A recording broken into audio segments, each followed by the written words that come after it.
What's going on, Wolfpack Federation? Hope everybody had a good weekend as always and a safe weekend.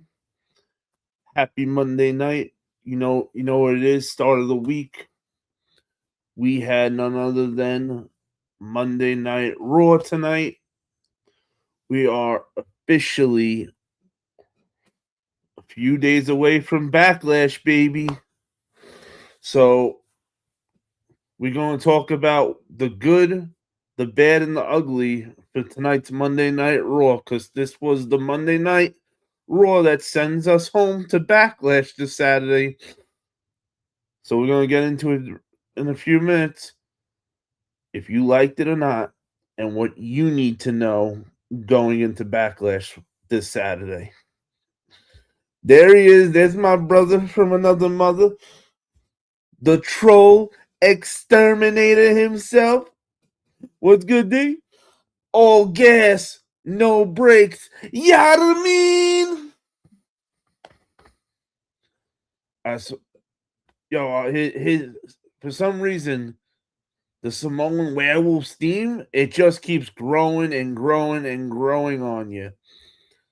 Like, I always thought he had a cool theme song as it was, but I think every time I hear it, I just liking it even more.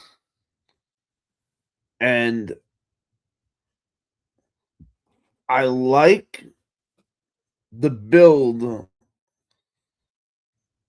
up for Backlash between Roman and the Samoan Werewolf Jacob Fatu. But with that being said, there's a lot of other issues we got going on with Monday Night Raw. Besides the main event's good, but what about everything else that happened throughout the whole show? Which we're going to get into all that in a moment. There he is, my Sergeant at Arms Hunter, Mr. Toys R Us, my brother and yours.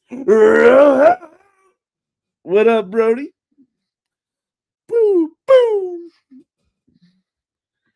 Dude, your Knicks kicked my 76's ass tonight, 138-98.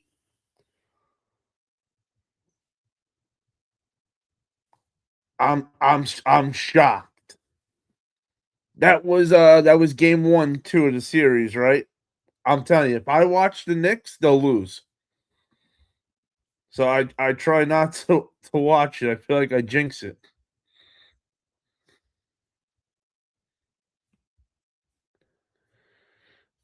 And yeah, game 1. Okay, awesome.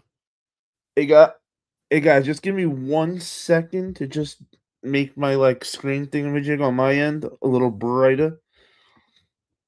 I don't know why. Sometimes when your battery goes low, the laptop dims the thing out, but I wish you would ask me first before doing it instead of just doing it. All right, let's see. There it is. Okay, brightness. Whoa. Okay, that's a change. Now I can see everybody. Okay. Now we're good. Sorry about that. When's game 2 for the Knicks and the Sixers next? And who will be home for game 2? Also, I should have said it right off the bat, but my apologies for not saying this when I first started the live.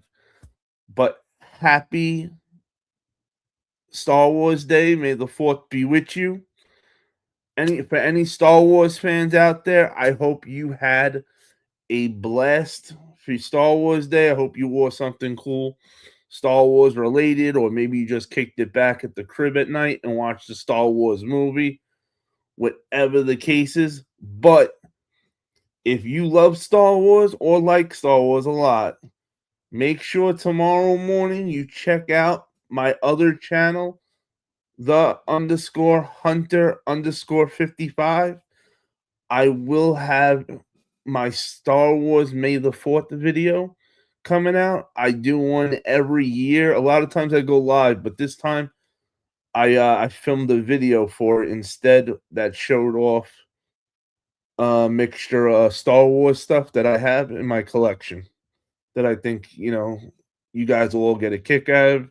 Some of you've probably seen it already, but make sure you guys tomorrow morning check out my video on the other channel, the underscore hunter underscore 55.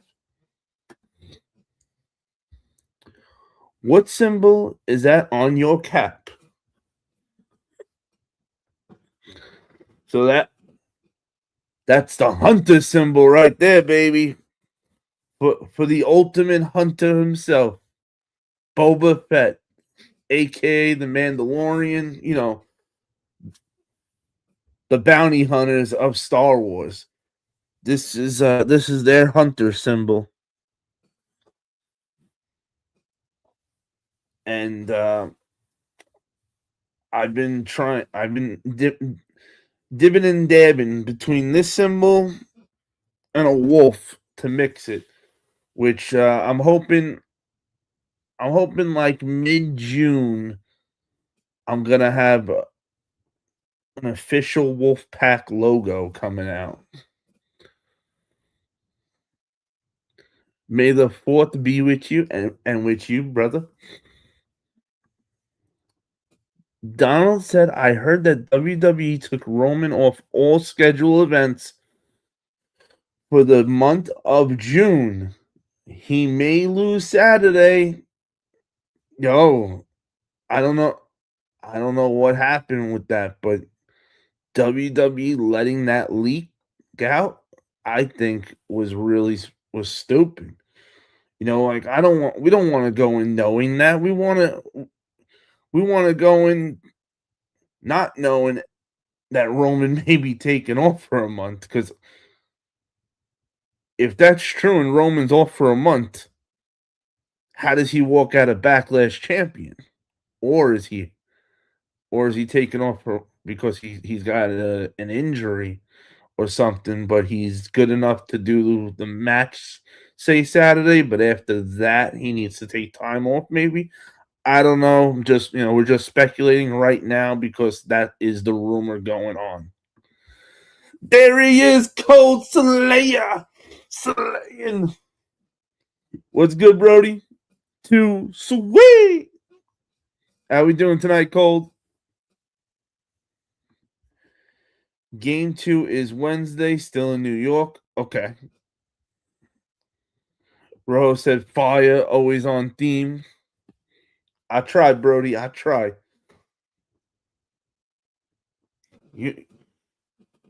I stay true to myself and kick it 100. We let all the haters and the fakers do their thing. We keep it 100 over here. Game 3 is on Friday, and Game 4 is Sunday, Bolton, Philly. Okay. You're gonna have to keep giving me the updates, because I swear I'm not watching the Knicks until if they make it to the very end. And even still, I'm still scared to watch it. I almost want to rewatch it after the game's over, so that way, if something happens, I won't think I did it. And the Knicks have let me down so many years now that no matter how close they get, it's still going to be hard to believe it. But me and Donald we made a gentleman's agreement, since I'm a Knicks fan and he is a 76ers fan, that no matter whose team advances after this series, we will support the other one. See, that's how it should be, damn it.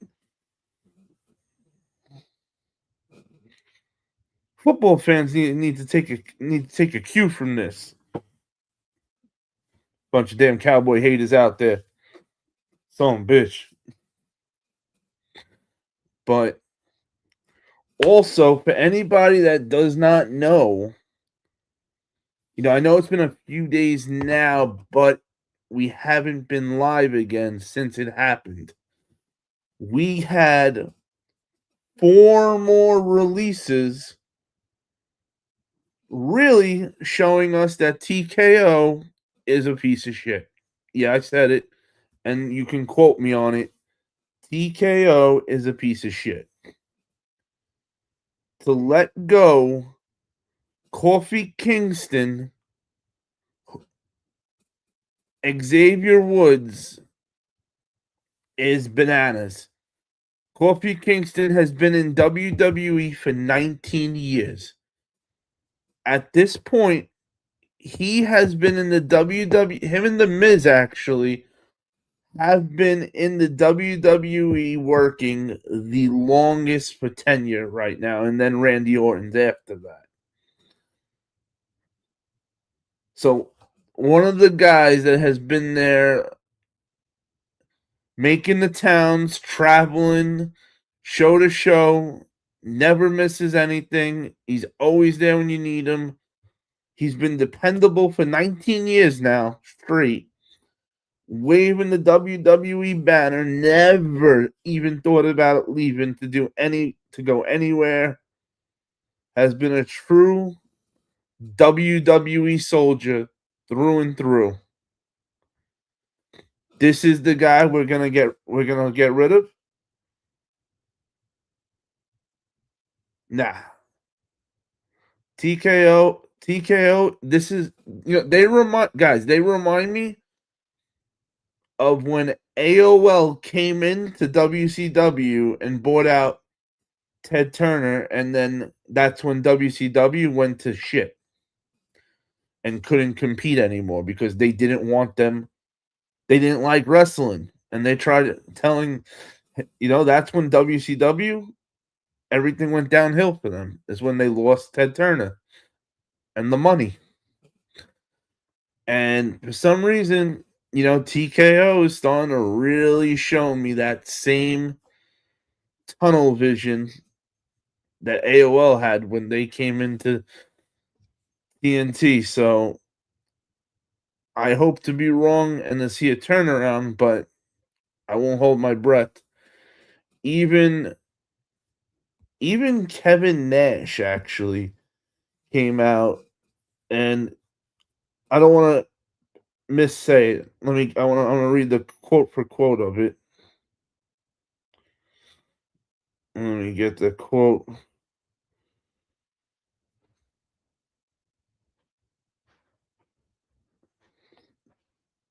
Come on.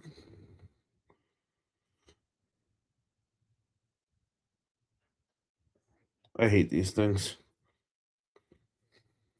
All right, while I wait for this to go to it. All I know is Braun Breaker looks like a monster tonight. And 100%, if the Knicks win, I'm rooting for them all to win it all the way. Same thing for the Sixers, brother. Cold Slayer said, same with R-Truth. They're basically legends. Exactly. And luckily, I think the uproar for R-Truth is why he's not done and was brought back. Because the fans really went nuts when R-Truth got that cut. To be fair, WWE is not using the New Day for anything. I don't know why, but when was the last time they were on TV? Well, they weren't in any. They haven't been in any serious angles, but they were doing that whole thing where they were like depressed and everything, which was corny. But and then they actually had just started with Xavier off TV for an injury. Because I think that's what it was. Xavier had an injury, and Kofi was trying to get, what do you call it, Javon Evans. And Javon Evans was like, nah, I'm good. And Kofi was comparing Javon Evans to the Kofi Kings, to Kofi in his prime. But even though, they weren't in a big major storyline, they were kind of just using them as squash matches. Oh wait, here we go, guys. And yo, Kiwi, what up, brother? Too sweet. So Kevin Nash says TKO doesn't respect the legends that build WWE.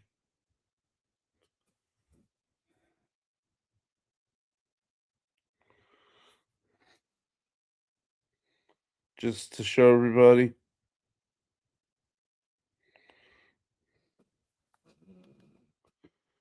And I believe it. I believe I'm with Kevin Nash. And, and shout out to Kevin Nash for giving me the approval on the Wolfpack name. Too sweet.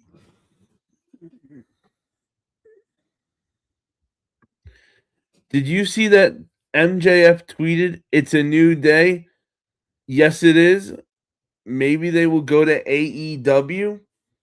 Yes. They have been so MJF and the Hurt Business, and I forgot there were 2, 3 others in AEW that have been teasing that Kofi Kingston and Xavier Woods are not only going to AEW, but that they be part of the Hurt Business in AEW. And I got to be honest, if they go to AEW and they bring them into the Hurt Business, I'm cool with that.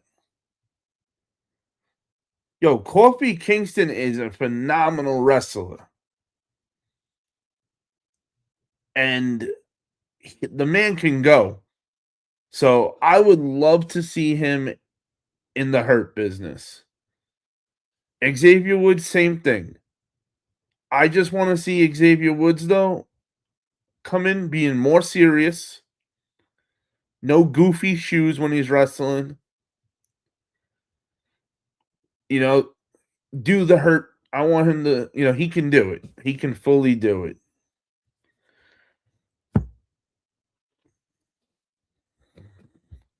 Kiwi said, Nash tells it like it is. You damn right he does. That man does not lie. And that's the beauty about a guy like Kevin Nash.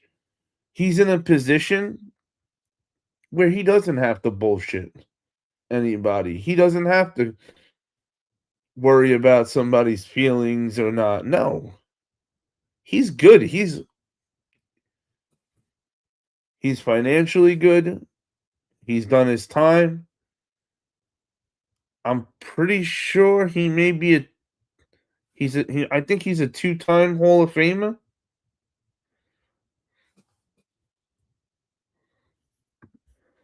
Donald said, like the New Day's better when they had Big E. It's a damn shame he got hurt. 100%.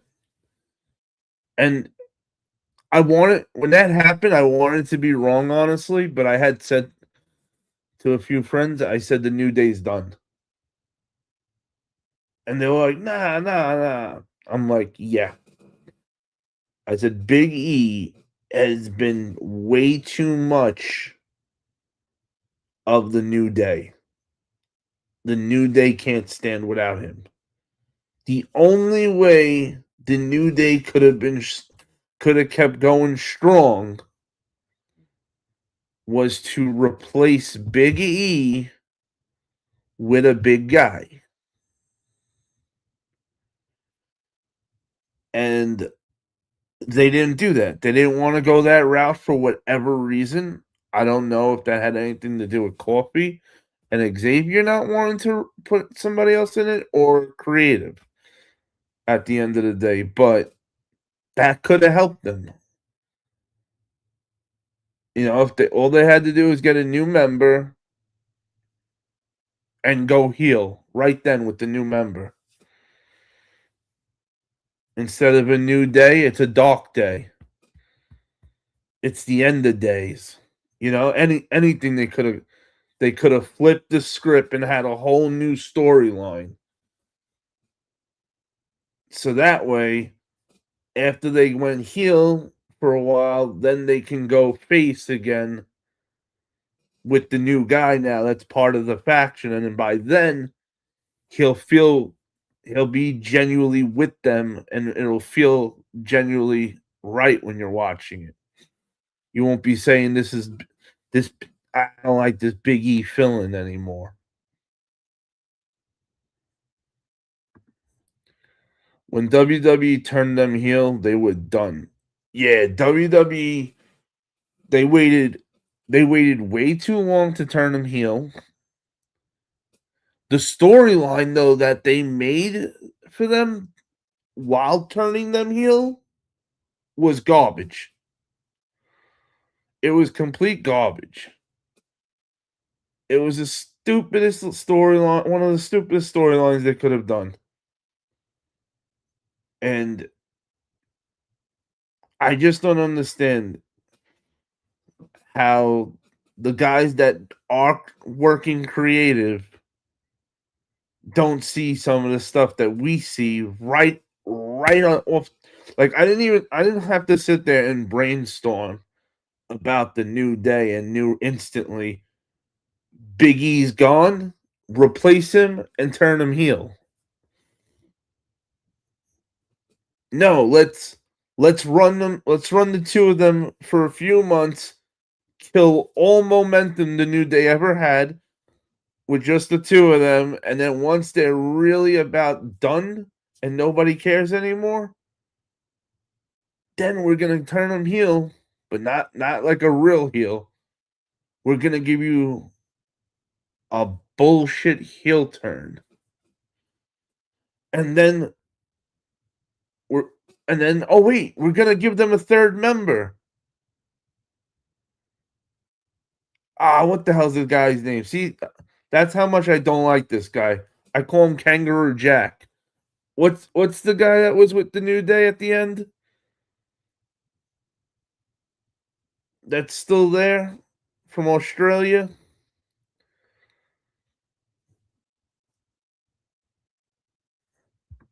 Kiwi said, yep. And Biggie could have been their manager or advisor. Go. That's another great point, Kiwi. Big E's hurt? Okay. Great. Throw him out there as a manager. And what better of a storyline, too, because, see, I would have turned them heel right off the bat and gave them a third member. And while they do that, Big E can worry about getting better and all that, right? And then a few months down the line, when Big E's ready to come back healthy, and I don't mean in a wrestling capacity, I mean in being a manager capacity. Perfect time to turn them into good guys again with Big E now as their manager. You know, there's just they could have did all this cool shit and instead went a complete opposite way.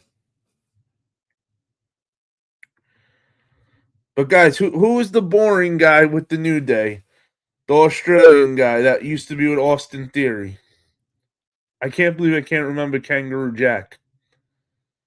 See, this is the problem when you give somebody a nickname for so long. Sometimes you forget their real name. Don said WWE better bring a bigger and better bloodline, especially after these releases. I'm nervous to see what's gonna happen because they're in a position where they can make this really cool, but because TKO sucks, and I don't know if creative is just not getting along with the guys that TKO brought in, and it's just not working. Yo, what up, Brennan? Too sweet. How are we tonight, Brennan? And that also goes on to the other two men that were released. So it was 4 guys total that got dropped from WWE because TKO once again sucks. So it was Kofi Kingston, Xavier Woods, and then the next two is Tama Tonga's brother, Tongaloa, and Jeff Cobb. Or JC Mateo, he was in WWE. Now, these guys have been active in the MFT storyline for a while. Why would you just drop these guys? And you know what? When Solo came out last SmackDown and he only had the big tongue, the monster tongue with him, I had thought that was odd that all the MFTs weren't there too. And then, boom, it was like a day or two later after that, it came out. Bam, they got released. It was like, you gotta be kidding me. So, I don't know what they're thinking of when they're seeing this. And are they saying to themselves, I decided to wake up and drink a cup of stupid? I don't know. But these guys have been active in storylines for how long now? Now,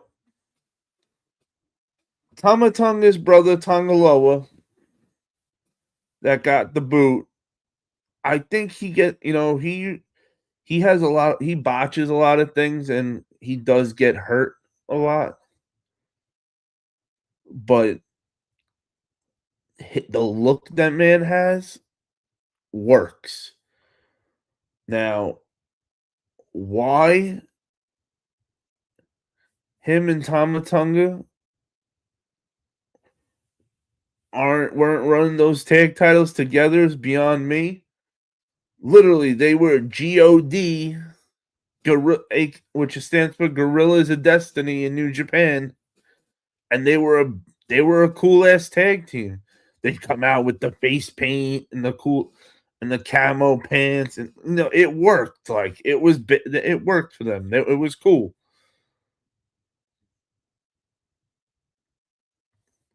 I think his name was Odyssey Jones.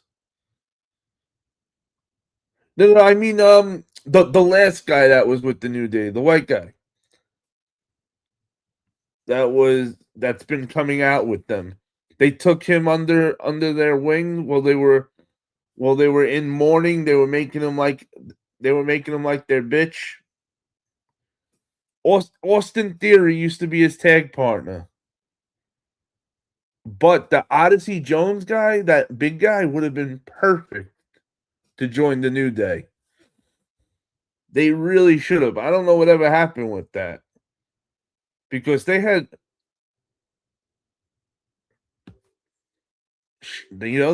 teased that for a moment.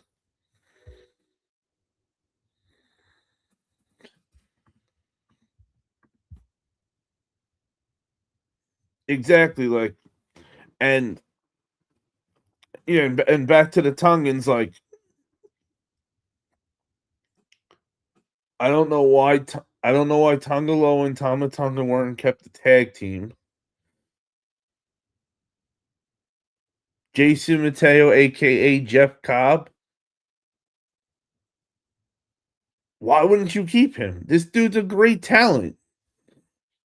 Which I'm sure, at least the good thing at least though is they're not going to have problem getting signed somewhere else.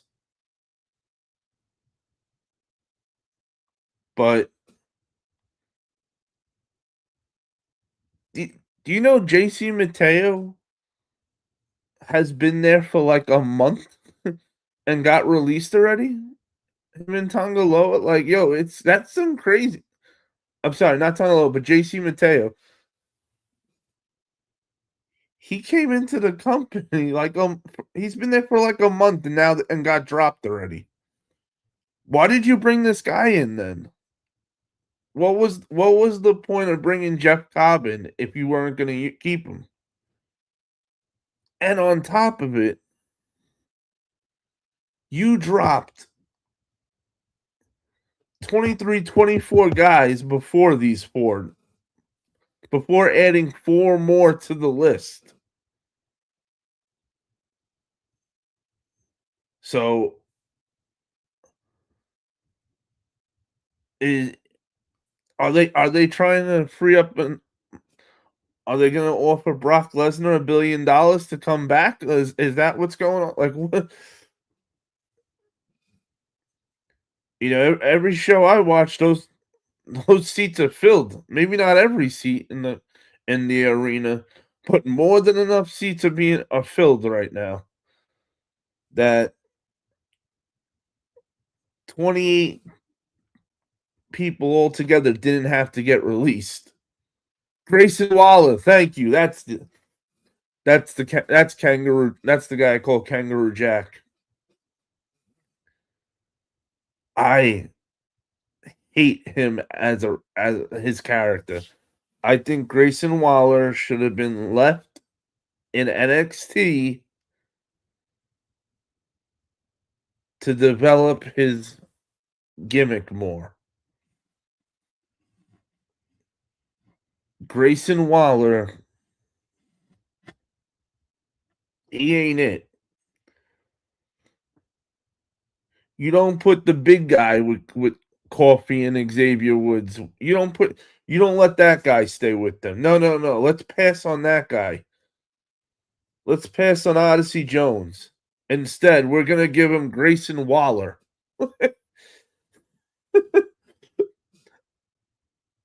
I could just imagine Coffee's face when they told him, "Hey, we got a third member for you guys. You're getting a new third member for the New Day, and this is going to be great for you guys. It's going to get you right back in the picture and everything." All right, who's it going to be? Obafemi? No. That big guy Booker T likes from LFG. Are we bringing him up? Oh no, he's on the main roster already. Really? On the main roster? Who? Is the Street Profits breaking up? Nope. It's Grayson Waller. I can see Coffee now just laughing. Him and Xavier just start laughing like, yo, that was funny. That was a good one. You guys had me for a moment. Grayson Wallace gonna be the new member for the New Day. All right, who are we really getting? No, Grayson Waller. Like,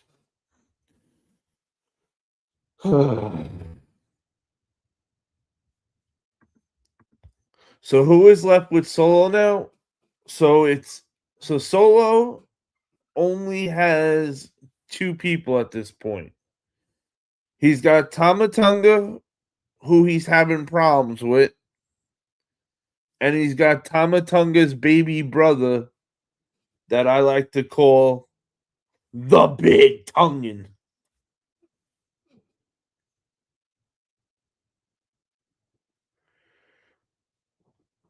That's Tana Tonga. I hate it because they make Tama Tonga and the Big Tongan name, their names sound so like the same when they say them. That's why I actually started calling Tama's little brother the Big Tongan, which is hilarious because you got the Usos little brother Solo, who's pretty bigger, he's really bigger than the Usos, and you got Tama Tonga and Tongaloa, whose little brother is bigger than the two of them also. Yo, I don't know what these Samoan guys are eating, man, but they just keep getting bigger. Every generation that comes up just keeps getting bigger and bigger. But I'm hoping, like, I want so bad for the new bloodline to be Roman Reigns, the Usos, Jacob Fatu, and Tama Tonga. If I was running creative, those five would be they would be a faction on Monday Night Raw, and I'd leave Solo and the huge Tongan on SmackDown to do their thing because they're pretty good together, the two of them.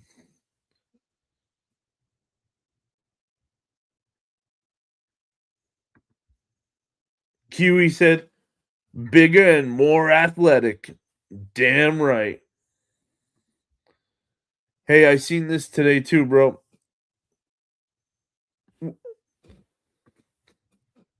+5 as of early May 2026. Zilla Fatu, son of the late WWE legend Umaga, is heavily rumored to be joining WWE, with recent reports even teasing a potential debut around Backlash 2026. So the only problem I have with the Zilla Fatu stories coming out was, remember they had the whole big thing about him coming into WWE before and it didn't happen. So I don't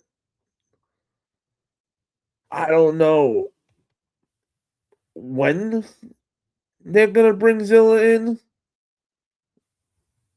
I hope he does come in. That would be awesome. Maybe if Zilla comes in, maybe they're thinking of doing Jacob Fatu, Zilla, and Tama Tonga against Roman and the Usos. It's always a possibility too. They can go that way. He is widely considered a future addition to the Bloodline storyline. 1, 2, 3, 4, and 5.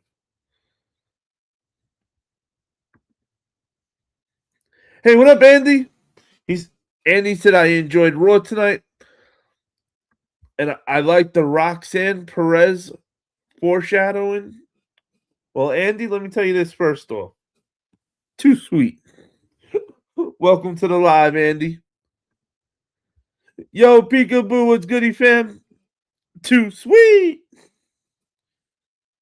What's up, Hunter? Will Zilla Fatu come in at Backlash? That'd be cool. Well, I'll tell you one thing though about Zilla Fatu, guys. If Zilla does come in at Backlash and debut, we will be live for it. That's right. We are going live for Backlash. We're gonna start from the pre-show again. So if you're gonna be watching Backlash this Saturday, put Backlash on your TV, pull up your phone on YouTube, and we're gonna talk and let's talk about it.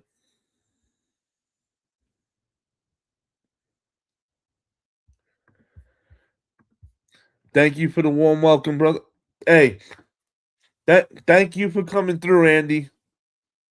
Listen, the one thing I appreciate everybody's time because you know what? Your time is the only thing in this world you can't get back. You can get back anything else, but not your time.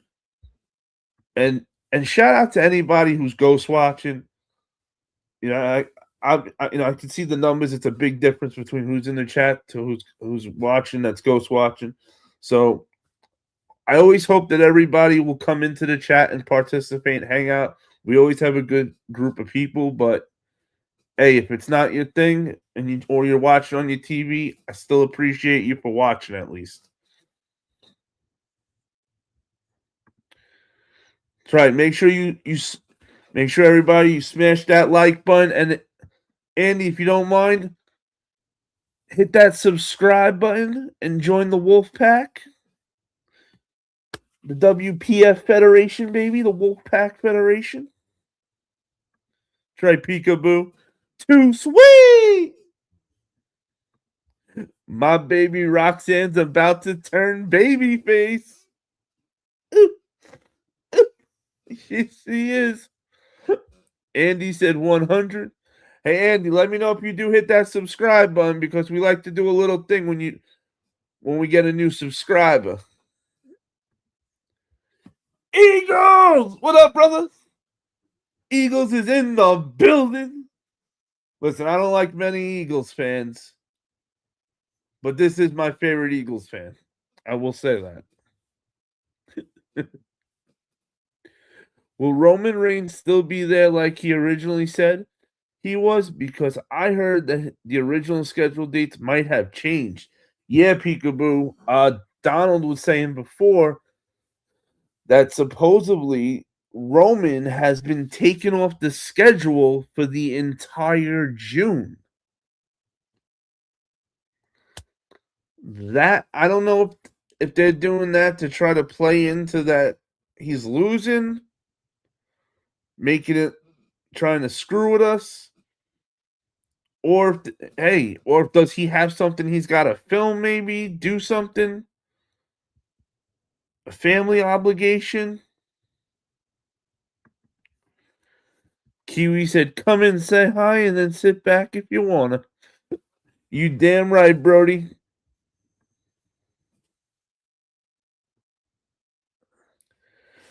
But I definitely want to, before we get back to Roman Reigns, because we're going to talk this, the Samoans is going to, that takes up a lot of time.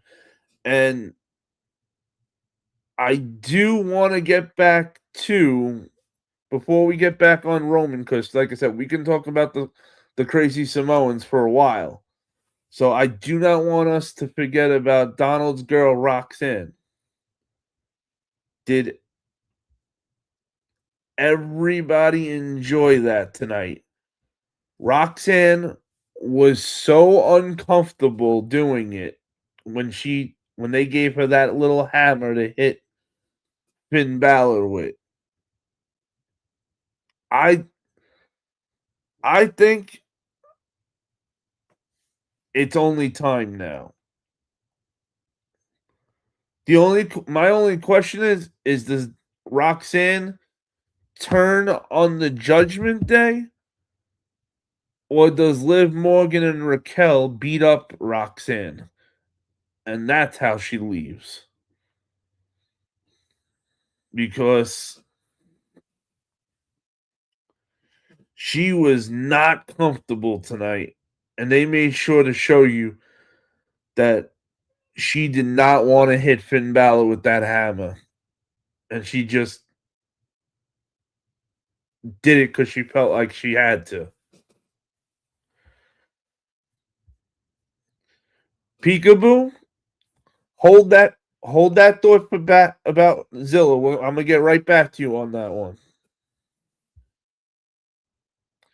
She is gonna win the belt from Liv Morgan. You think so? Because I think that's what they're trying to build it up to. I think they build it to where Roxanne has enough and says, I'm done with yous. And I want that belt now. And that's going to be the turn at the end of it. The only thing I'm wondering is how do they officially turn her at the end? Is it gonna be, are we gonna have a few weeks of Roxanne doing stuff that she doesn't want to do for Liv Morgan?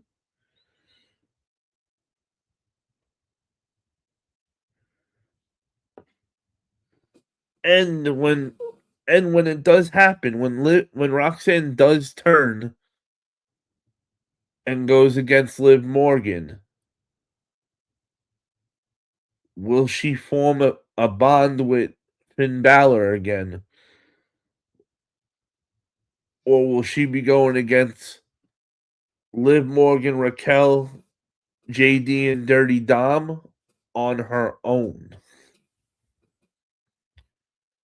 I will ride or die with my future wife, Roxanne.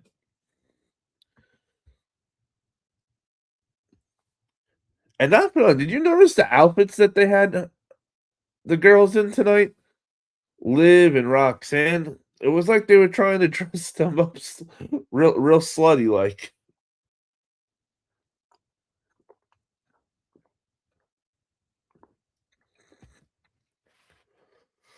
I said to myself, this is kind of out of character the way they're dressed.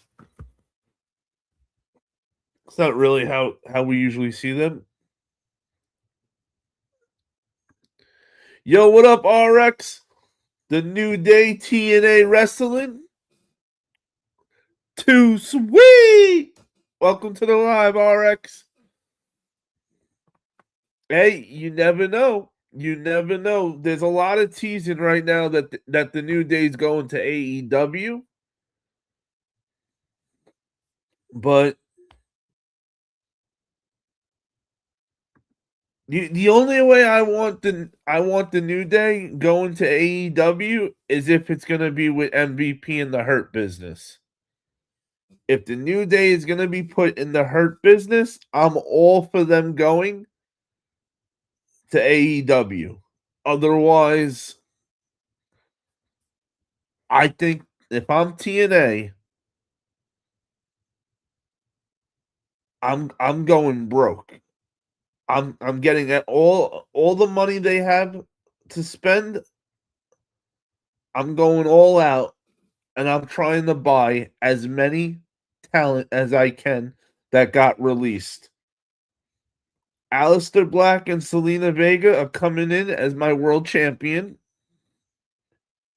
100%. I'm bringing in the Wyatt Six, and I'm going to let Matt Hardy work, behind the scenes, help them get to where they need to do. Between Matt Hardy and Eric Young, they can bring the Wyatt Six to where it needs to be and do all the stuff. Like you had Matt Hardy doing when they went to the Hardy compound a few years back and they did all those great videos and everything. Oh man, it would be so good. Don said, I see Oba being up another mid card talent tonight. He needs real competition. Eric Bischoff actually said WWE needs to be careful with Oba and slow down before they do to him what he did to Goldberg. And it's true. Peekaboo said, I like the Judgment Day, but I'm not going to lie. I've been confused about the group ever since they kicked out Edge. How did they kick out the founder, the leader of his own group? Peekaboo, you're not wrong. I liked it with Edge in it. And then when they kicked out Edge, it was like, huh? Who are these guys to kick Edge out, bro? The guy's a legend. So I get you, Peekaboo. Honestly, the Judgment Day at this point is more, to me, as a female group. Liv Morgan and Raquel run the ship. Dirty Dom is like a cheerleader, is like a manager at this point, unless it's in AAA. And JD McDonough, I don't know. I'm not a JD fan. I feel like he's a bootleg Finn Balor. And I already got Finn Balor, so why do I need the bootleg version of him? Selena Vega, TNA Wrestling RX said, oh man, if Kairi Sane went to AEW, went to AEW Wrestling, I wish he would go to TNA too. Because I'll tell you one thing, wherever Kairi Sane lands, I'm putting the world title on her.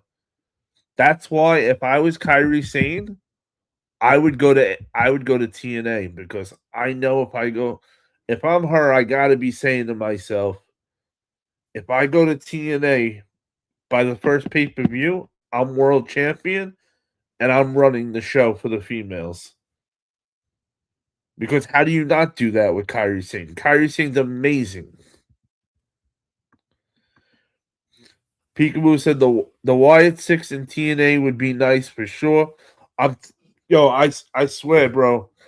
If if you guys look back to what Matt Hardy did when he went into delete, delete, like in the very beginning when Matt Hardy was broken, all that cool shit he did that had even WWE watching. Let him do that kind of stuff for the Wyatt Six and watch how over they are in wrestling again. And you know, if TNA does nothing else right, they do the video packaging right. So if the matches suck, they don't have enough of the right talent to put on a banger of a show. If nothing else was to go right, their video packaging would be it. They make awesome promo video packages to put up on this thing on the screen for everybody to watch. All that shit they shoot is always good. And then Dominic had beef with Edge because he felt like Ray chose Edge over him, but then ends up joining a group that his enemy. Peekaboo, right? All crazy nonsense. RX said Apollo Crews AEW wrestling. Now that's a shame to me. If I'm Apollo Crews, I absolutely am going to TNA or New Japan because I feel like Apollo is going to be overshadowed in AEW unless he's going to the Hurt Business also. He could be good for the Hurt Business too. Hey, Matthew Garcia. Too sweet. What up, Matthew? Hey guys, if you make sure you guys please smash that like button and subscribe to the channel if you have not already. It goes a long way. Thank you. Hey, what up, Kumar? Hello, bro. So love from there he is. I'm telling you, every live we get somebody from India that comes through and shows love. So I got nothing but love for India, man. Shout out to everybody in India, bro. Too sweet. How are we, Kumar? Nikki Cross, TNA Wrestling. Apollo back in the Hurt Business. Prayers for it, right, Donald? We're praying, baby. That's the only way I want Apollo in in AEW is if he goes to the Hurt Business. Bobby Lashley and Shelton Benjamin and MVP can use guys like Kofi Kingston and Apollo with them and go to the next level. And I hate to say it, but if Xavier Woods wasn't to go to AEW,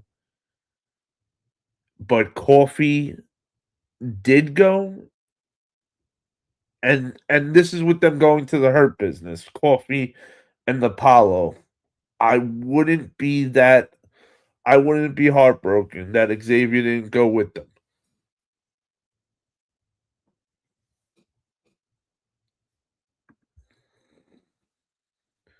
Do you know David Goggins, Navy SEAL? He should become a pro wrestler. I remember you said that last time about David Goggins. No, I forgot. No, I was yeah, tongue tied. No, I'm not sure who he is. Peekaboo said I like Balor too, but when he was talking with Roxanne about being careful of the Judgment Day, you can't trust him. I thought, but you attacked the founder, the leader, Edge. Peekaboo, Roxanne was right. She knows she can't trust any of them.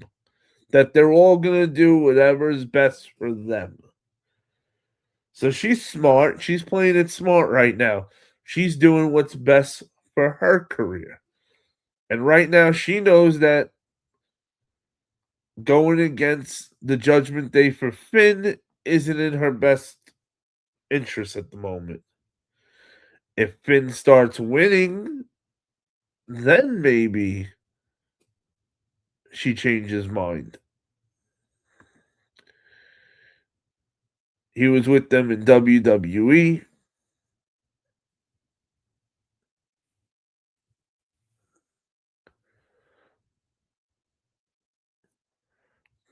Donald, do you mean the David Goggins guy?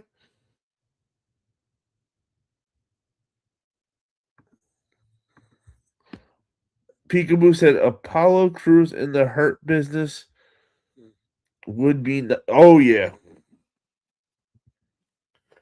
Because if you take Apollo Crews and you don't put him in the Hurt Business, but you put him in AEW,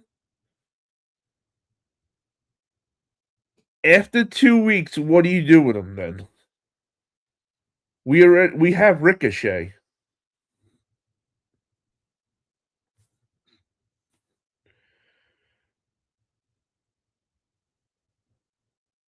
We have Tommaso Ciampa. Because these are guys I feel that Apollo would need there, without Apollo being in the Hurt Business, these were the spots he would need to be taking. And I don't see it.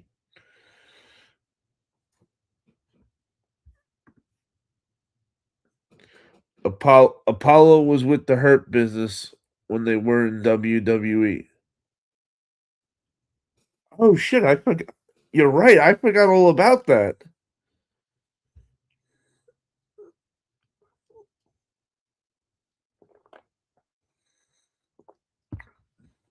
That they had that time with Apollo. Man, I just wish I could call TNA right now and be like, "What are you doing? I don't care if you got to take a second mortgage out on your house. This is the time. You need to strike now and buy these guys that just freed up with WWE, TNA, AEW, NXT, ROH, New Japan, MLW, and that's just to name a quick 7 right now that I feel most talent go to that are making good money. Free agents do not become available a lot. So for 28 guys and girls to become free agents, they need to go after the top ones TNA. TNA is lacking star power. I don't mind Mike Santana champion, but who the hell is he? But you know why Mike Santana doesn't look like a great champion right now? Because he doesn't have anybody to fight. He needs new competition.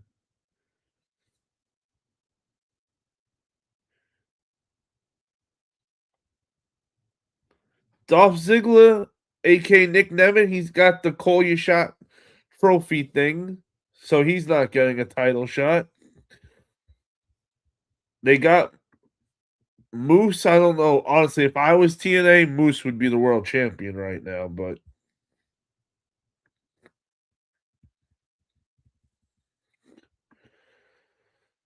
Rey Mysterio versus Sheamus. That would be a dangerous 6-1.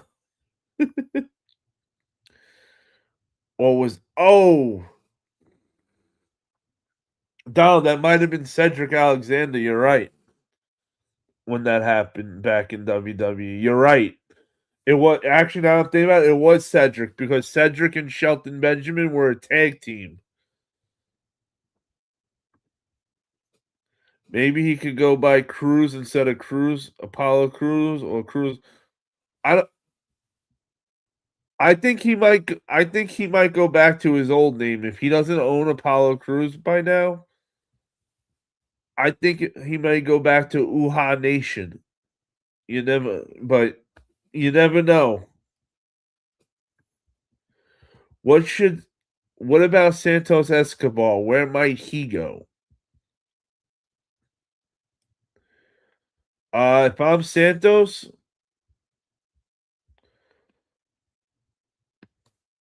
I think Santos is gonna go to ROH or C-Mill. Yeah, I can see them bringing him into AEW originally, but then after 2 weeks, put him in. They're gonna put him in ROH where he'll probably dominate more, and then that way he can do ROH and C-Mill and work both companies. I feel like they would want to take advantage of using him for the American company and use their partner company C-Mill. Like, what better place for Santos to go than C-Mill? Here he is, a AAA legend. Like, now goes into C-Mill. That would be huge for them. They're the number 2 Mexican wrestling promotion. Like, I can see Escobar going to TNA and building up more. Absolutely, he'd be great in TNA too. The only thing with TNA is I feel like they wouldn't do much with him. If this was the Conan days, then yeah. I don't know what they would, I don't know what they would do with him. But if he was to go to AEW, they need to make a faction with him real quick and not put Santos at the head of it. Put Andrade at the head of the faction. Andrade and Rush. Let them be the leaders of the faction. And then put Santos as one of the guys in it. And then get some other, bring in some other luchador talent. Bandito could be, let him be in it too. They got options. AEW's got good options because they got a relationship with C-Mill. They own ROH too. If they need to bring new talent up. Do you know Rubik's Jigsaw in TNA? Where he is right now? Rubik's Jigsaw? If he's in TNA right now, he's not on TV. Because I watch TNA and I haven't not seen anybody called Rubik's Jigsaw. Escobar. Well, that's where he just got fired from. Donald. Unfortunately, that's where he was. He was injured, but on the AAA roster, which is so stupid that they didn't keep him for AAA. I don't understand.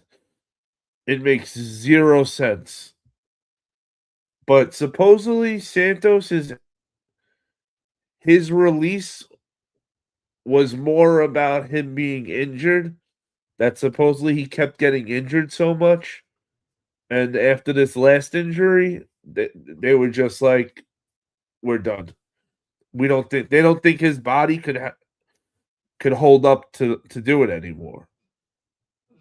Poor Santos. I hope he proves them wrong and comes back to AAA one day. Damn company's in his blood, like.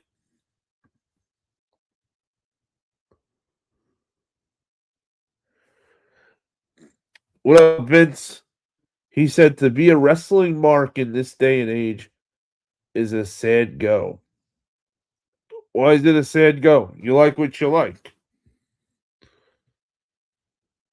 Everybody has what they like.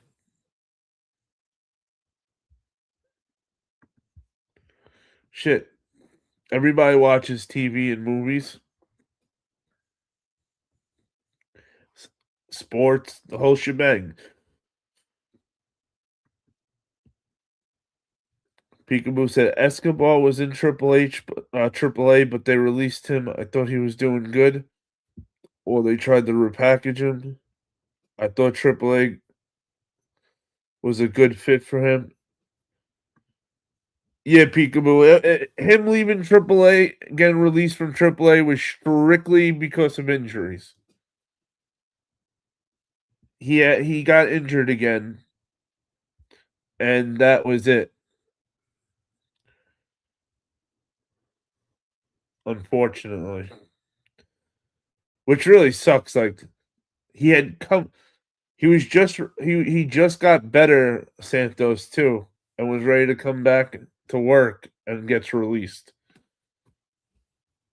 Ridiculous. Donald said Jigsaw is working the United Kingdom right now. Ah, okay. So that's why I don't know who he is. I hope wrestling in the United Kingdom. Yeah, I used to love watching all those UK shows when AJ Styles and Kevin Steen were all doing them. And Adam Cole and the Young Bucks. Whew, those are good shows. What about Eddie Kingston? I'm not sure. I forget where Eddie Kingston is right now. He is somewhere though. I remember when Conan temporarily left TNA and Eddie Kingston was left to manage LAX. I think Eddie Kingston was a good manager. I think it'd be good to see him manage Santana.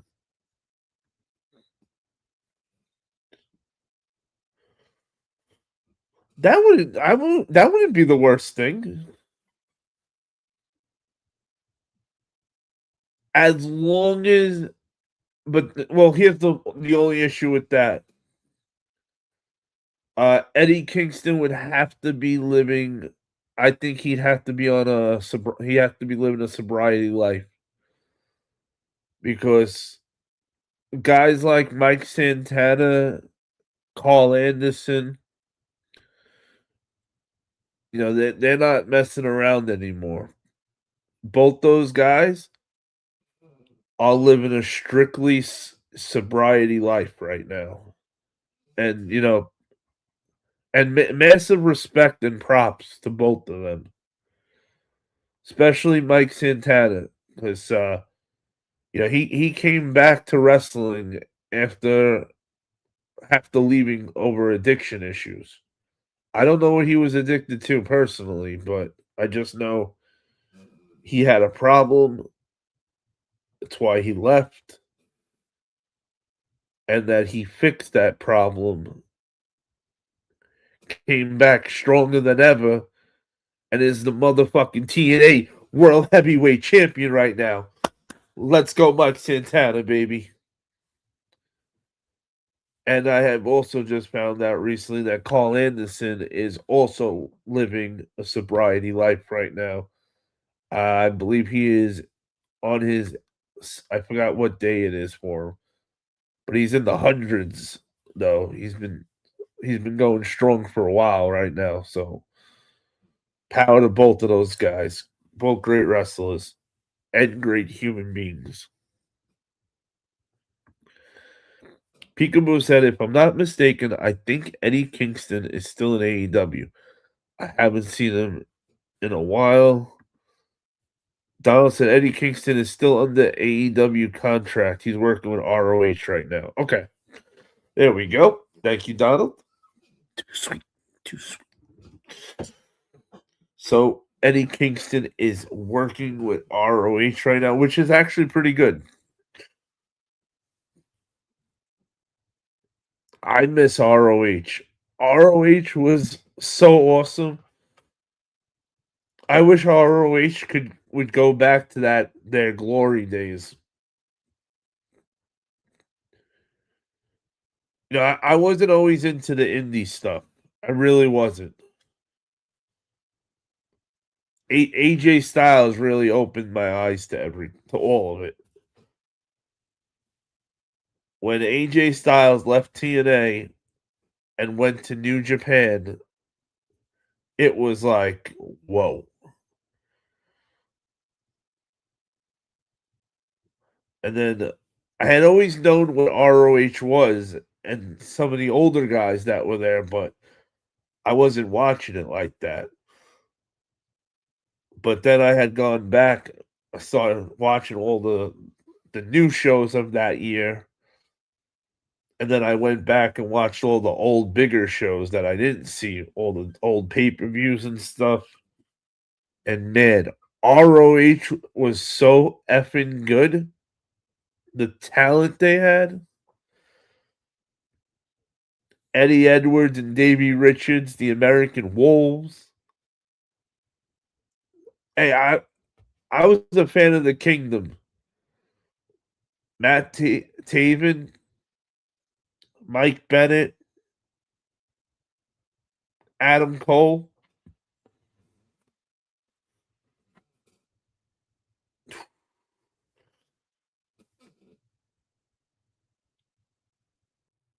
Which is another thing I don't understand what happened. Why is Jay Lethal not a main event guy yet? I don't know why Jay Lethal and Matt Taven got left behind. Both those guys were at top of their game in ROH right before AEW became a thing. Those guys were really doing their thing in ROH. Shit, I'm pretty sure Jay Lethal was the world champion of ROH at that time when AEW was first coming to. Peekaboo said, I remember when ROH was Ring of Homicide. Hells yeah. Back when Homicide was there having his hardcore matches with Steve Corino.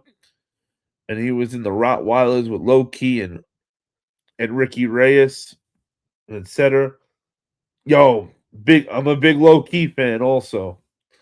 I love Low Key. Donald said, when Jim Cornette was running ROH, it was awesome. A lot of good talent. Most are in WWE now, like Seth Rollins, Kevin Owens, Sammy, etc. I just saw something recently. It was like an older interview. It was Kevin Owens. Man, him and Jim Cornette are not friends. They do not like each other. He was talking about when he didn't want Kevin Steen to call himself God of Pro Wrestling. And they were going back and forth with names and he wanted him to call him the Evil. Could you imagine if Kevin Steen's name was called the Evil or Evil? Oh, how bad that would have been. Peekaboo said, and of course AJ Styles, Christopher Daniels, Samoa Joe, etc. ROH. Hells yeah. Kenta, Daniel, the American Dragon, Daniel Bryan. People said I like Low Key too. What happened with him in WWE? I remember when he was there in NXT. So Low Key is with MLW. the last time I seen. I'm not 100% sure if he's still in MLW, but as far as I know, as of now, Low Key's in MLW, and so is Austin Aries. Now, I gotta be honest, this is a guy that I'm shocked is not has not gone back to TNA wrestling. Austin Aries is a TNA legend.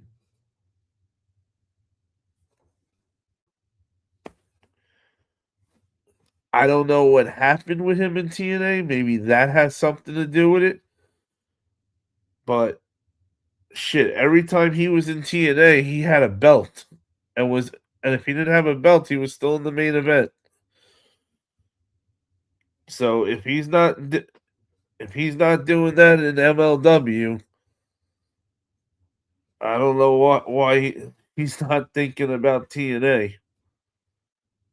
Now, Low Key, on the other hand, the stuff I saw Low Key do in MLW was good. They they really gave him a lot of pushes. I remember at one point he was doing that Hitman gimmick in MLW. That was cool as shit. Amazing Reds in ROH2, good stuff. Low Key still in MLW, awesome. I liked Amazing Red in TNA. Me too.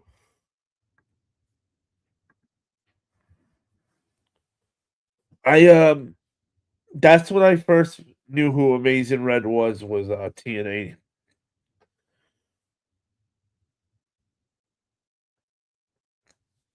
He was always good, Amazing Red. Well, shit, right? If you're gonna put your first name is gonna be Amazing, you better be good. You better not shit the bed and then go out there calling yourself Amazing. That's all he had to do was shit the bed and not have any red on him, and go out and call himself Amazing Red. Oh, what the boys would have did to him after. Amazing Red in TNA was cool too, for sure. I would have wanted to see him in LAX since they're all close friends in real life.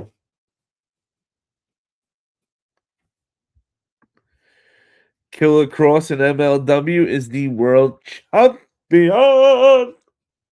You damn right he is.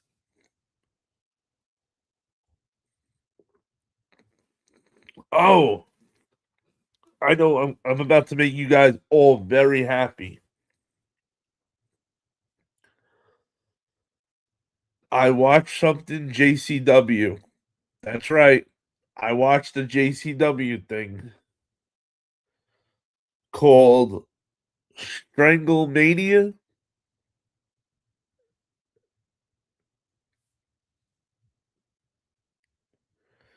Let me tell yous, what I watched from JCW before that was nothing like was nothing, not even close to Stranglemania. I enjoyed JCW Stranglemania.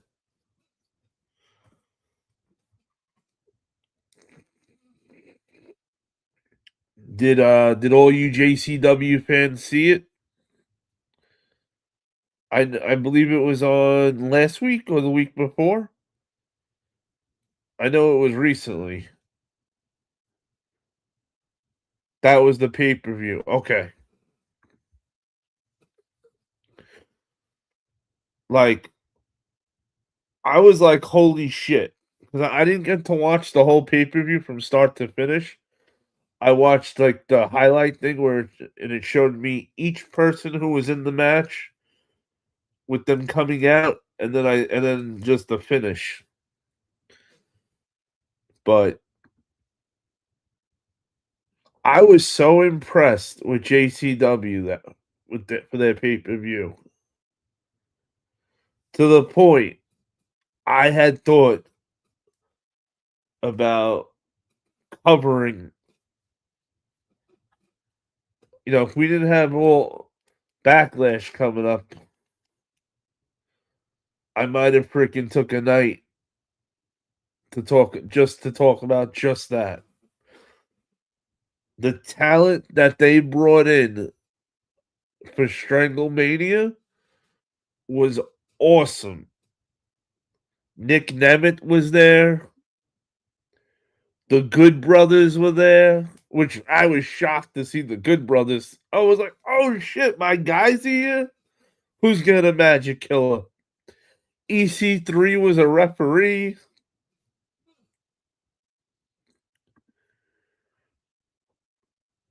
But their pay-per-view on there is a YouTube channel. It's for free a week after it was live. Oh, really? That's awesome.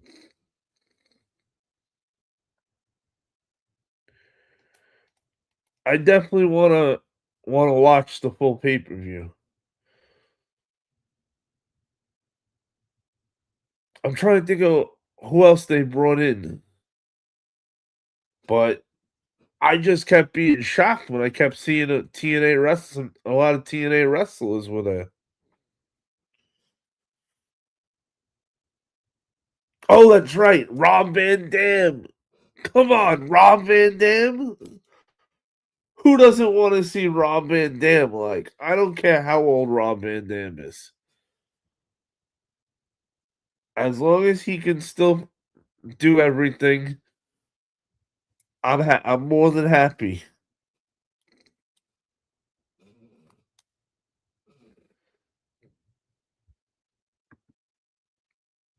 I was watching a lot of MLW when they had LAX in there, and Jacob Fatu, of course. I always liked LAX. LAX was always awesome.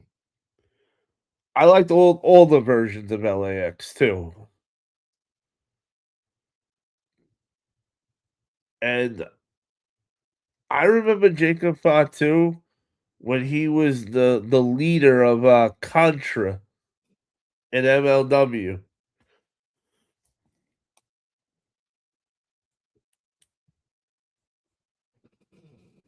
I had and this was before I knew he had any relationship with Roman Reigns and all the other Samoans. I had just seen him and I said to myself, "Yo, this he's got it." And at the time when I first started seeing Jacob Fatu, he was doing a lot of different indie shows. Him and Pentagon were main evented against each other, like 5 different indie shows I watched. And I would just keep laughing, like, how many times am I gonna see this guy fight the two of them with each other? And it'd be crazy, like this promotion, Penta's champion. Next promotion, he's champion. Next promotion, they're both fighting for a champion. Like Rob Van Dam could have been an interesting manager for the Rascals, I think. Yo, that would have been dope as shit for the Rascals. Vampiro had his retirement match there that night. That's right, the main event. Speaking of Vampiro, actually, so one of the figures I have really wanted to get, and I could not find it, was the Vampiro figure from Lucha. I forgot the Lucha brand that does the Mexican wrestling figures, and I just found someone that was selling it tonight. So we got Vampiro coming to the WPF roster, baby. Vampiro's on his way. Full video when he comes in. Have you seen Jacob Fatu's brother Journey Fatu? I'm not sure.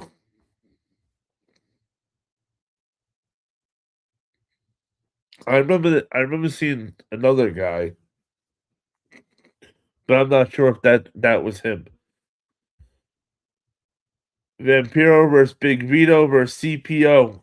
That's right. Those are the two more guys that were there that night. Big Vito, and I was shocked to see CPO. I was wondering whatever happened to him.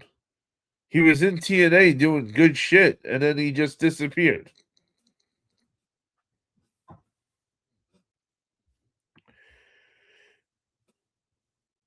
Peekaboo, is Journey like a big dude? Like Fatu or no?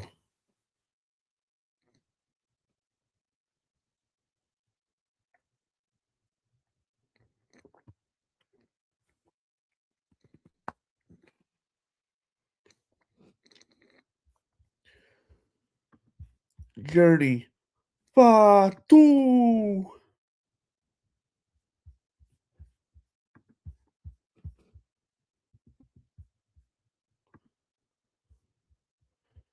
Ba, ba, ba, dum, dum, dum.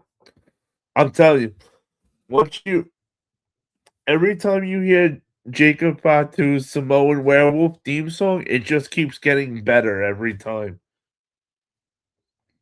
I swear. Yeah, that shit it gets me hyped up now when I hear it. That shit hits and I'm ready to run through a wall. start doing the Jacob Fatu walk a little bit. Start screaming in my house. All gas, no brakes. You know what I mean? Shit. Earlier today, I said to somebody, I'm the Italian werewolf, baby. Speaking of Jacob Fatu, who do we want to win? Do we want Jacob Fatu to win, or do we want Roman Reigns to win? And that promo tonight by Roman Reigns during that signing before they started getting physical.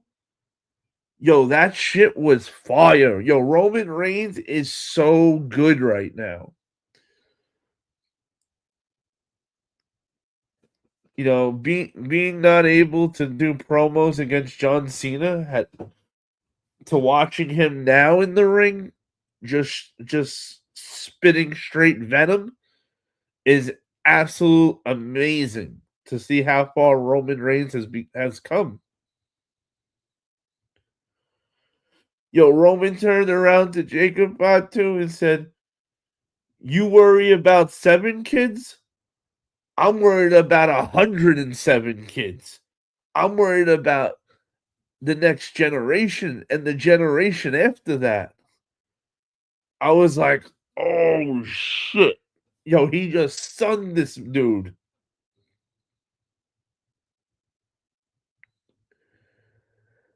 And I love how Roman sold the the Samoan death grip thing to the throat. Whew. He was like, "Jacob, you don't do something like that to family. You, you're at the bar and you're outnumbered 10-1. That's when you do something like that. You don't do that to family." Like, I'm saying to myself, yo, Roman Reigns just put Jacob Fatu's his new submission move he's now using over by light years. You would think that it was the most dangerous move ever be used in the world after the way Roman put that shit over tonight. Roman is so good. That's why you always want to be in a program with this man if you can. He absolutely brings you to another level in a good way. Journey Part 2 is 6'4", 352 pounds, and he's 30 years old. Yes, so I don't ever want to see him in a dark alley. Thanks, Peekaboo. If Roman is out for the whole month of June, then I definitely want Jacob to win. Facts. This is the same move that Ming used, yep, in WCW. Yes, sir.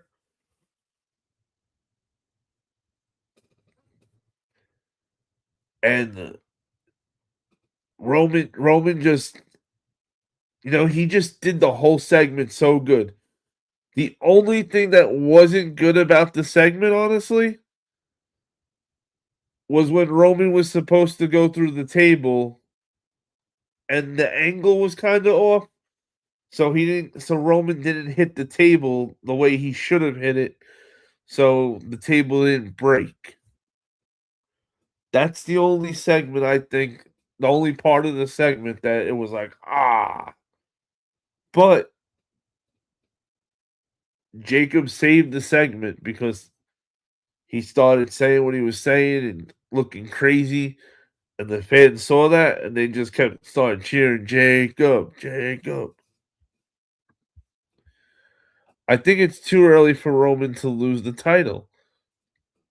But at the same time, I think it'd be really cool seeing Jacob Fatu win. But I feel like if Jacob is to win, then put him in the bloodline. Roman Reigns could acknowledge him as the next tribal chief. I don't think there's a universe where Roman Reigns acknowledges him as the tribal chief, though. I still say the Usos turn on Roman and Zilla and joins the new bloodline. Yo, could you imagine though? It could, you never know. But if that's how it happened, that the Usos ended up turning on Roman, oh, the betrayal. Yo, that would be such a deep cut. That's like, that would be worse than when frickin' Seth Rollins turned on Roman and Dean Ambrose.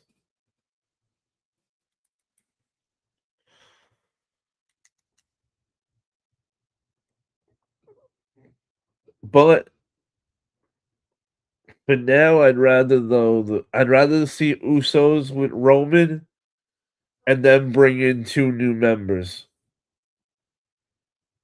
I need to see the Samoan family. And literally, they shouldn't even call it the bloodline this time around. They should just call it wrestling's first family. Or the first family. Just like that. Short and sweet. The first family.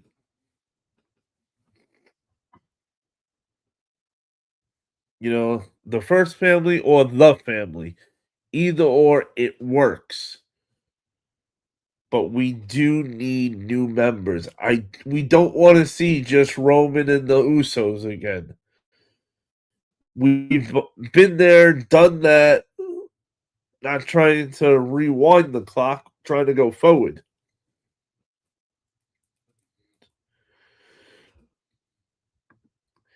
Jacob Zilla and the Usos, the new bloodline. You never know.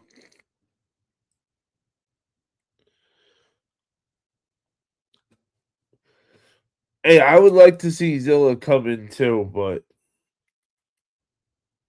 I just wouldn't hold your breath for him to come in at Backlash. The best way to know if Zilla is coming in would be this. Does he still have like a lot of title bets in a bunch of different indie organizations? Because if Zilla does, watch for when he starts losing all the belts he has. That's when he's coming. That's when he's leaving. For sure. Leaving, I mean.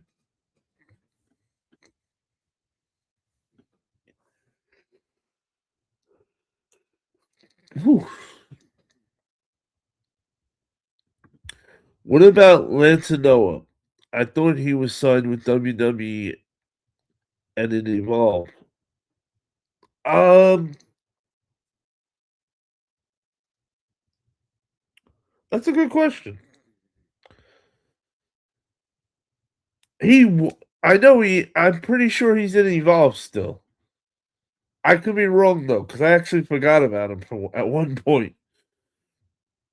But you are right.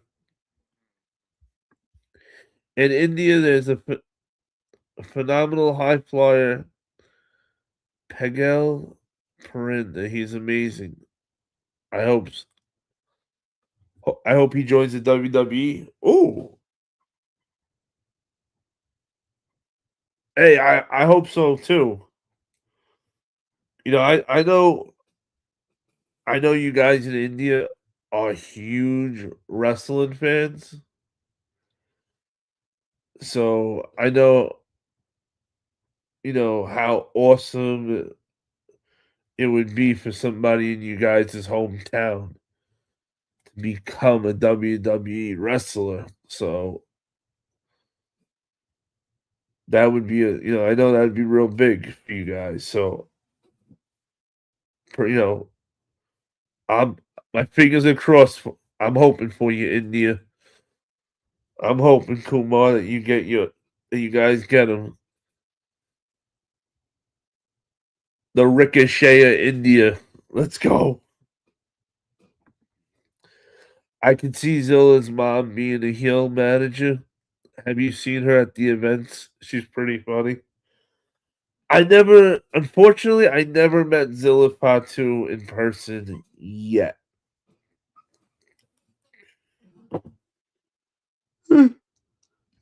Excuse me, guys.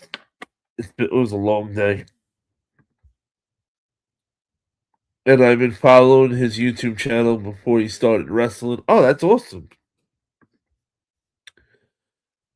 I say Zilla because he has an autograph signing in Tampa the same day as the pay per view, which is all in Tampa.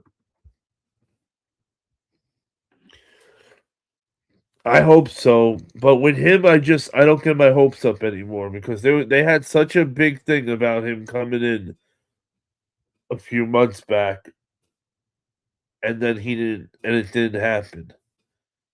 Like that, him and Jacob were going to be coming in together and stuff. So I'm not sure about Zilla. I wish I followed him more on the Indies, but the belts would be the best way to know. If he's been losing all the championship belts he's got in the last 2 weeks, then definitely he's coming to WWE.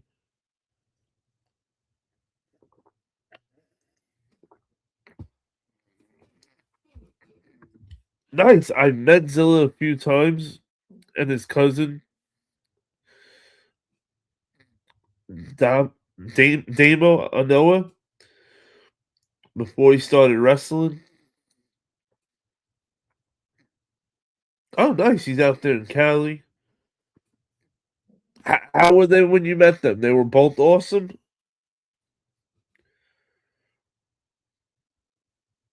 And I love to hear when, that somebody's awesome because so many people in the world, you know, celebrate, buy these guys merch, follow their career and stuff. Like, it kills me when somebody in wrestling or sports turns out to be like a douche. Now, I get it. If Randy Orton's taking a piss in the bathroom, I don't think that's the time to ask him for a selfie. Or the wrestler's with his wife and kids out to dinner. Not the time to ask. Like,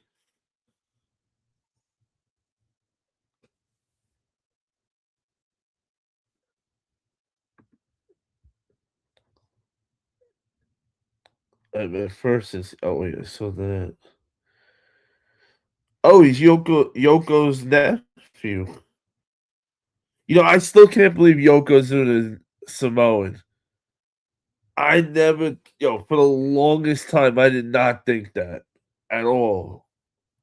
I was like, man, I thought I was getting ripped when I heard he was Samoan. I said, no, he's not. He's from either Japan or China. I was arguing. Zilla has 4 championship belts right now, all for different indie promotions. He better drop them soon, right?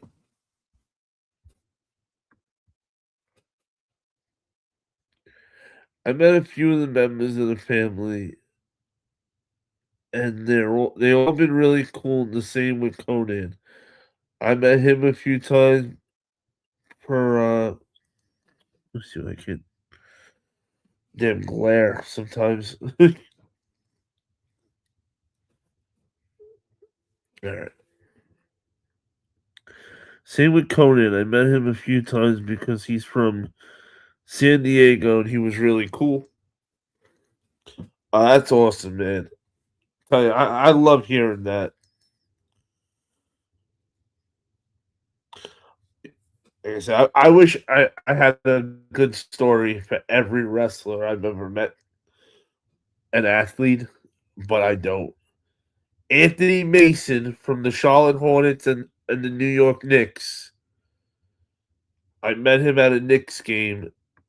It was halftime. And he was on the phone. I waited for him to get off the phone. And he was on the phone for a minute. At one point, I thought halftime was going to be over by the time he got off the damn phone. And it was close, but I waited and I just said, "Excuse me, Mr. Mason. I'm a huge fan since I was a little kid, and you were on the Charlotte Hornets. Can I get a quick picture with you?" And I'm thinking like he's about to say yes and everything. And he's like, nah. And then picked up his phone and called somebody and pretend like I wasn't there. I was horrified. I was like, this mother effer. I was so mad. So I told my boy to get the camera ready, and I went behind Anthony Mason. I gave him the bunny ears. He was like, What'd you just do? You better not put that on the internet." Oh, he's so lucky. He's so lucky I don't have that picture anymore.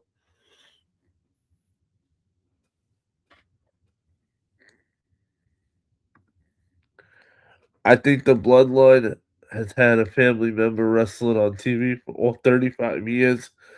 I have been watching wrestling. Um, shit, you're right. Since I've been watching wrestling, there's been somebody from Roman's family there. Holy shit. That is so wild.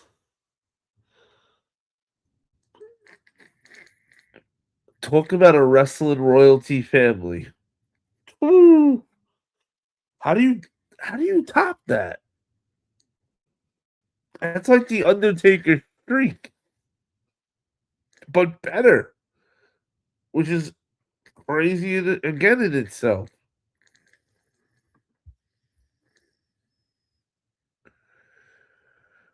Amazing Red, Homicide, Mike Santino. I met all of them too, and they were also really cool. That's awesome.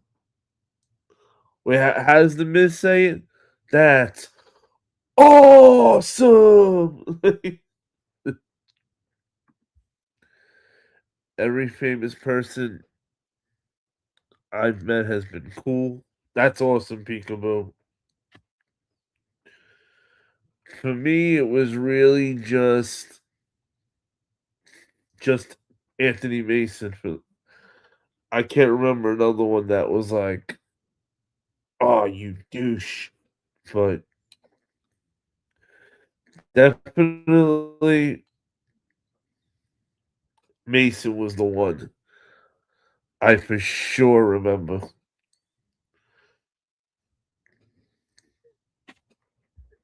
Let's see. Every famous person. Oh, wait, I saw it already. Okay. Thought that was new. Very good. Hey, who's the what wrestler did you guys meet that was your favorite? That was the coolest? For me, it actually was Alberto Del Rio. It's a toss up between him and Will Ospreay for me as the coolest wrestlers I've met. Then again, Stone Cold was cool as shit too when I met him. Like, hard to put a number on it. Like, what's the number one? What's not?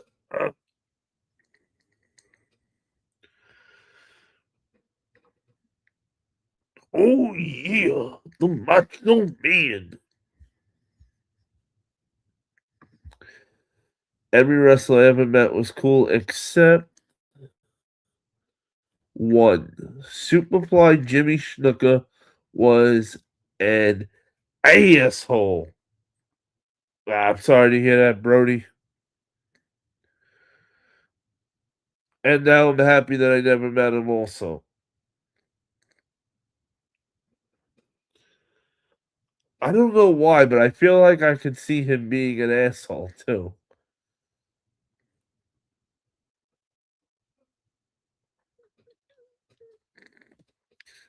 Kum- Kumar said, I've been a huge wrestling fan in India. We used to play WWE in a local park or sometimes in Temple. I usually played the gimmick of Rey Mysterio with other street boys. That was amazing. Nostalgia. Yeah. Nostalgia, bro. Hells yeah. So my birthday is always in March. So we usually would wait.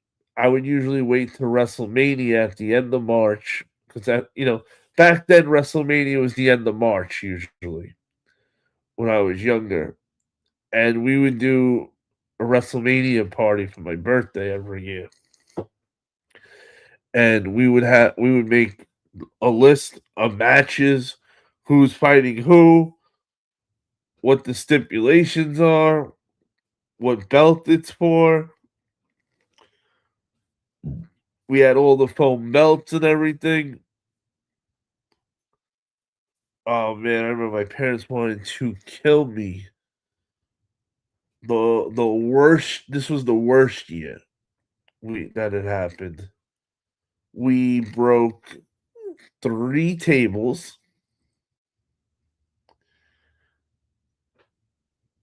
and we broke a love seat couch.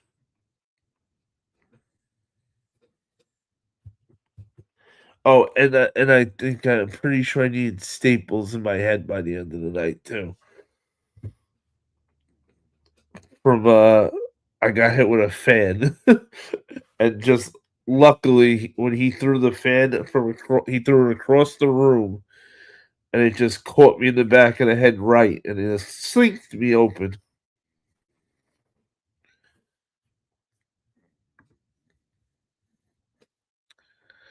As soon as I asked him for a picture, he told me no pictures unless I have money. I need to have the money. Oh, I'm grinding my gears. I need to have money in my hand before your phone comes out of your pocket. Ooh. Oh, Jimmy Snookerfly. Actually, your new name is Jimmy Schmuckafly. What a schmuck.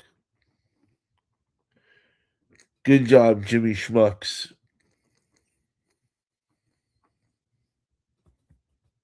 Not cool. Not cool.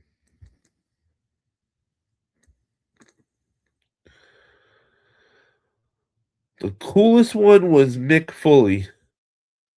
He's cool as shit. That's awesome. Mick Foley was the coolest one you met. Awesome. Um, actually, you know what? Kevin Nash. Kevin Nash was the coolest one I met. Yo, Okada was mad cool too, because he didn't really he's not really good with English. And I forgot what I said to him when I first met him, but I got him to laugh. So he took a sip of his water, and I made him laugh, and he spit his water out.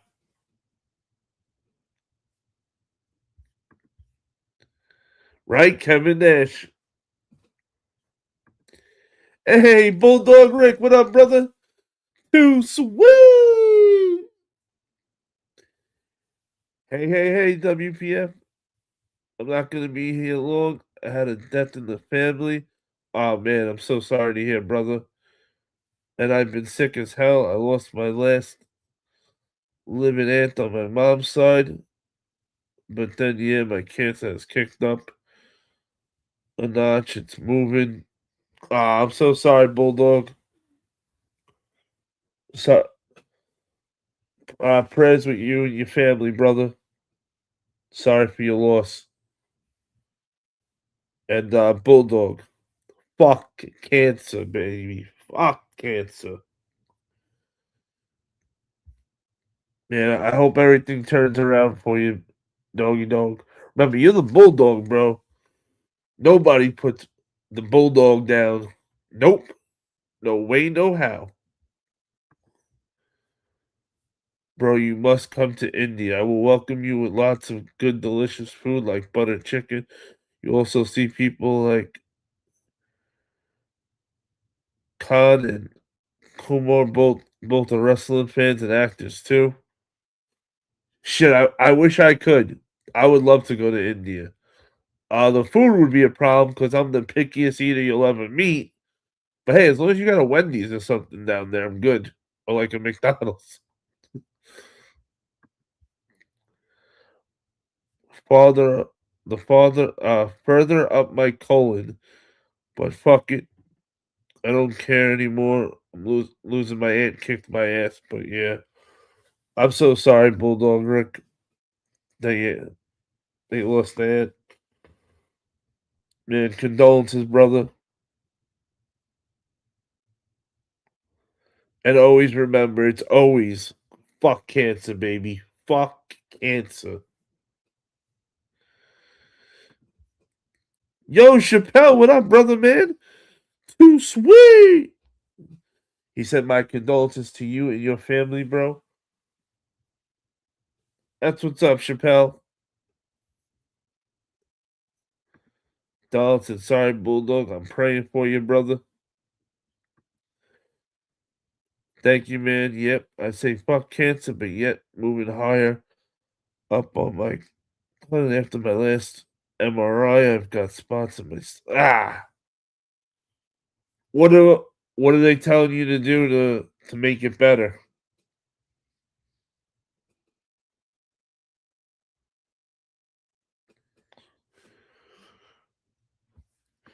Is there anything you can do to help that you're not doing at the moment, maybe? Or any medicine maybe they're switching?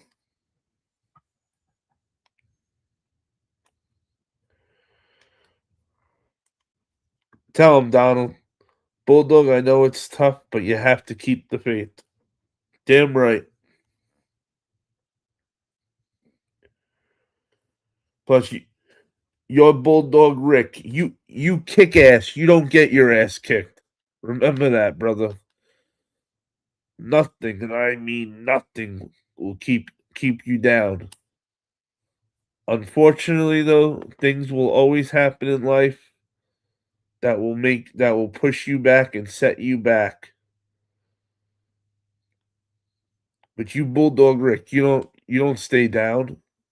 Fuck no. Yeah, maybe you got pushed back a little bit.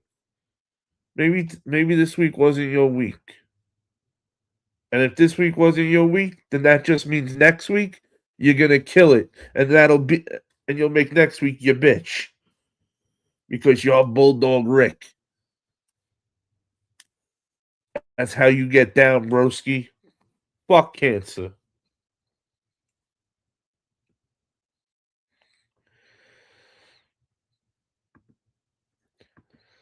That's right, Chappelle. Tell him, Bulldog, you got this, bro. Hunter, preach, bro. Thank you. I appreciate that, Chappelle. My fellow Cowboys brother.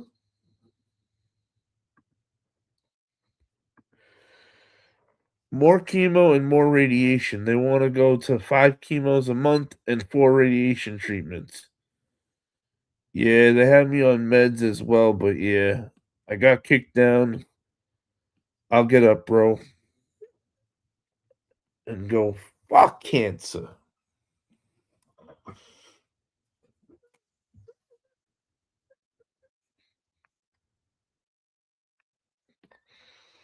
Remember, Bulldog, no matter what they throw at you, you're Bulldog Rick. You never had it easy your whole life. And unfortunately, you're never going to have it easy. But that's okay. You know why? Because no matter what because you know at the end of every day, no matter what the fuck this world throws at you, whether it sets you back or not, you will always get right back up. Superman punch, spear, can't and fuck cancer. Right back to hell it goes. Because when the dogs are barking, Bulldog Rick is kicking ass, baby.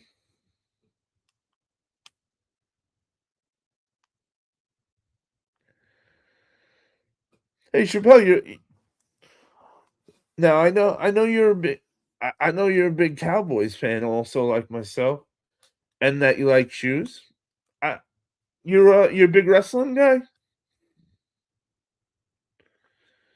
Because if not, we're gonna turn you into one.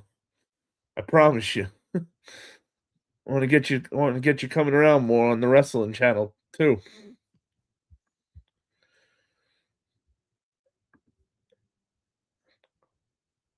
Hunter, absolutely. You damn right. Joshua 1:9. Have I not commanded you?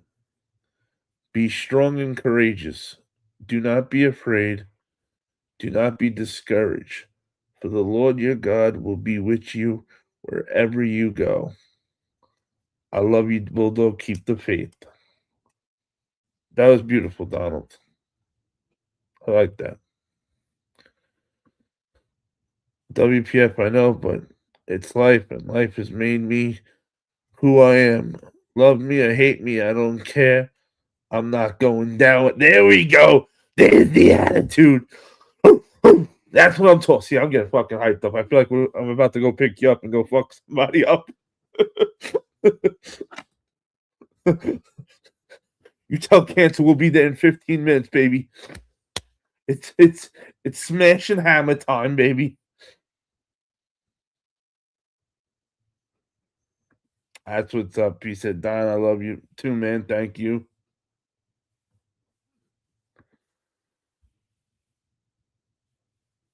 Kumar said, "Bro, have you known John Cena is a big fan of Bollywood actors?" Khan, have you heard about? I'm not sure who that is in Bollywood. I may know. I'm just if I saw him, I might know, but by name, I'm not 100% sure offhand. And I don't want to bullshit you, Kumar, and just tell you, oh yeah, I know, when I'm not sure.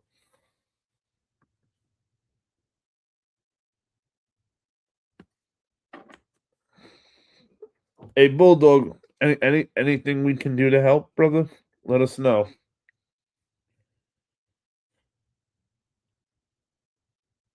Also, everybody, just a reminder, Saturday we will be live for WWE Backlash. And we will be going live from the start of the pre-show Saturday. And we also will be live again Friday for the SmackDown review like tonight. Like I said, I'm going to keep trying to do Monday and Friday reviews after Raw and SmackDown each week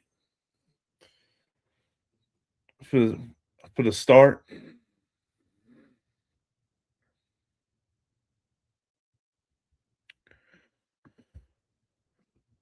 Growing up, my papa always told me, God never gives you more than you can handle.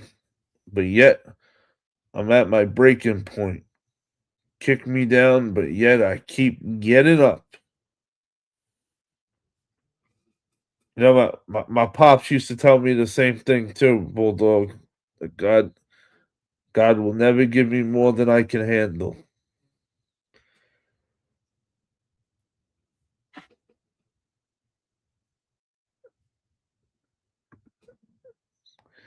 There's three things I love in life: family, wrestling, and Jesus Christ.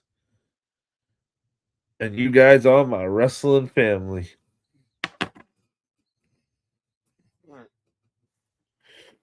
Let me bring a too sweet in for that, Donald. Too sweet.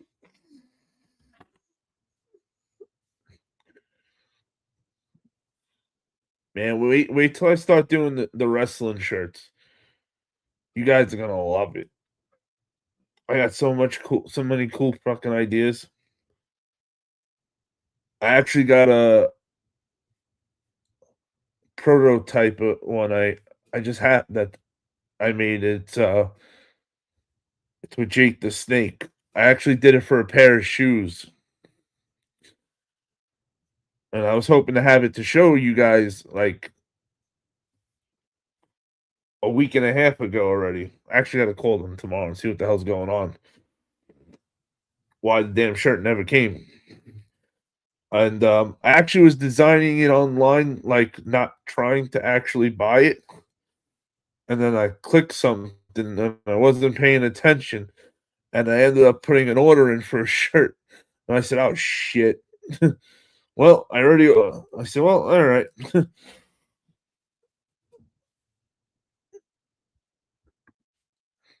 I was shocked to see Paige came back. I was like, what the fuck? Right?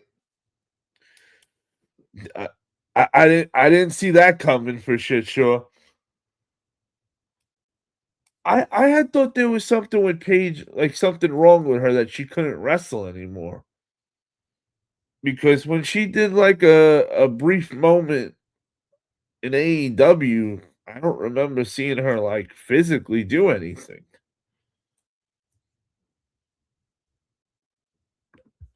But I just wanted to give you all an update on why I haven't been.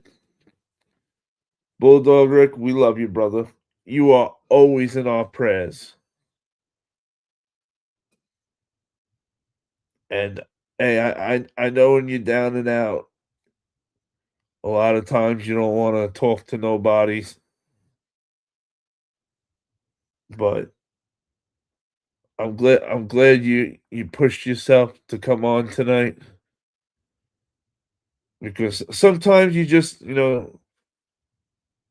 when you're real upset and you just want the whole world to just fuck off. Sometimes if you could just push yourself to come on into the chat, you end up feeling a lot better just talking with the boys. Shit. This is like therapeutic for me when I go on live, honestly. This is my this YouTube shit is like therapy for me doing lives, which is why I'm so behind on putting videos out because the videos don't give me that therapeutic feeling like the lives do. Don said you definitely need to get a Wolfpack shirt made for the channel. I would definitely represent it here in PA. Hell's yeah.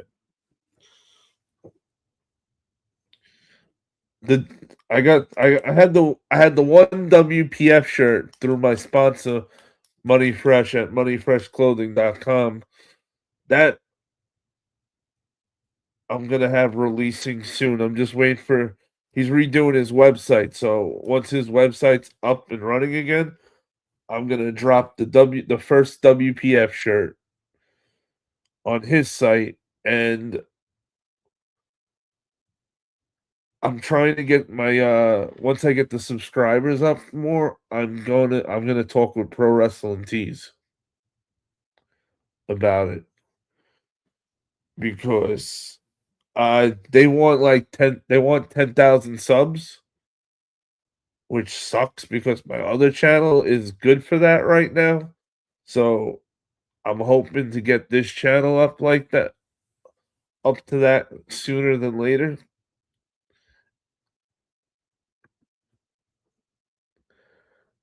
Chappelle, I fight daily, but yet once I lose the fight, I'm done. I'll never quit. Damn right. Paige left and went to Porn World, but yet she's back. Oh yeah, yeah. After the Porn World, she made us. She did a hiccup at AEW. I don't know what the hell. I'm just happy we got her back.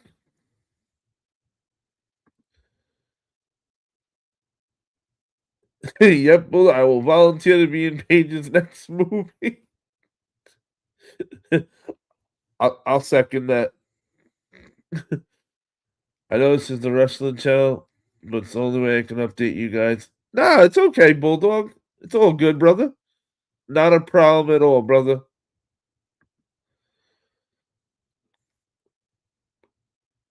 Kumar said, "Bro, do you know Indian actress Nick Jonas' wife?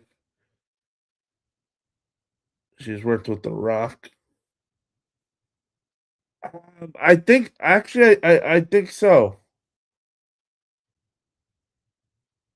I'm pretty sure I was she in what was the movie she was in with The Rock? It was the last one. The Rock. The yeah. Oh, you said The Rock. I was thinking John Cena. Um,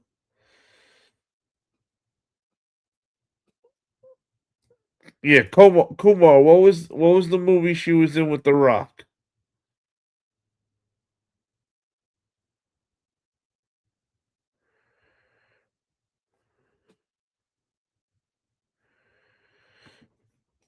Damn right, Donald. You damn right. Beautifully said. Bulldog, you are family. Your health comes first. We can absolutely we will always take a moment from wrestling to talk some real life shit when it's one of our family members here. In India, the great Kali has inaugurated his local wrestling school, CWE. Oh, that's awesome. Great Khali's awesome. I know the Great Khali does a lot of charity and stuff too. He's a good guy, the great Khali.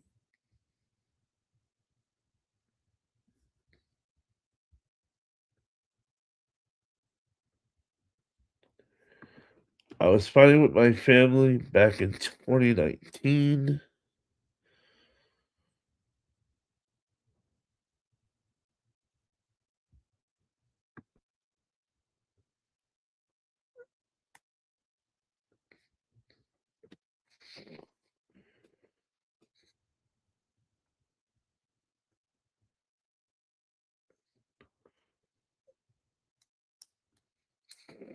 Continue on, Bulldog. Or was that it? I'm just not getting it. I was fighting with my family back in 2019.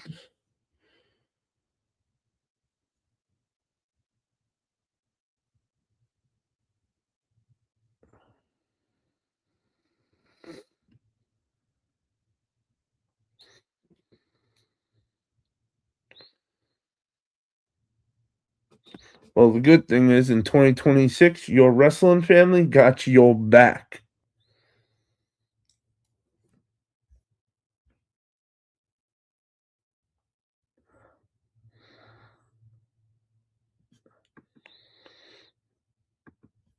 Also, if you guys are on Instagram or Facebook, make sure you follow. You give me a follow. I got the Wolfpack Federation is officially up and running on both Instagram and Facebook at the moment. It's also on TikTok, but I don't really I don't really ever go on TikTok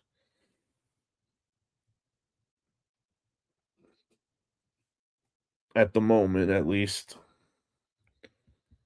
But we are on Facebook and Instagram. If you guys ever need to get a hold of me off of YouTube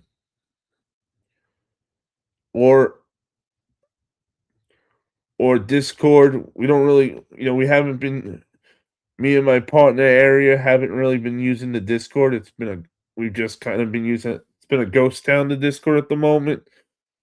We do plan on getting back to using the Discord since it's there doing nothing.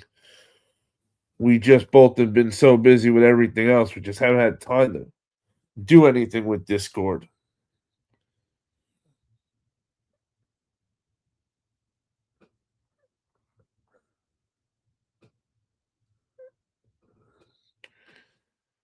Well, if I can reach out and touch or help in person, I've done my job. There you go, Bulldog. Damn right. She was in the Baywatch movie with The Rock. The Baywatch. Hmm.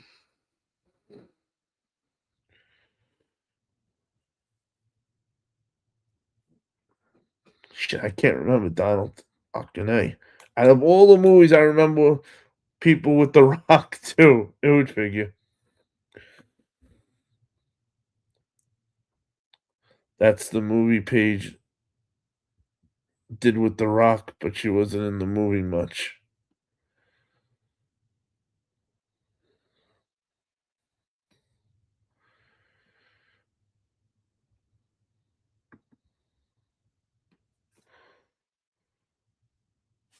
Well, the movie I remember with Paige and the Rock was on her family. How she got into wrestling and whatnot. What was it? Fighting with my family, right?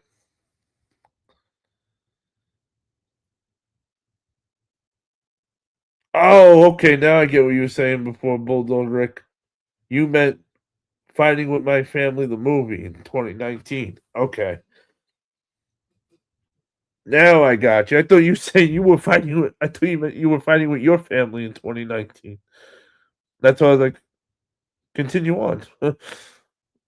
You left me hanging. I was waiting for the next part. Okay, now that makes sense.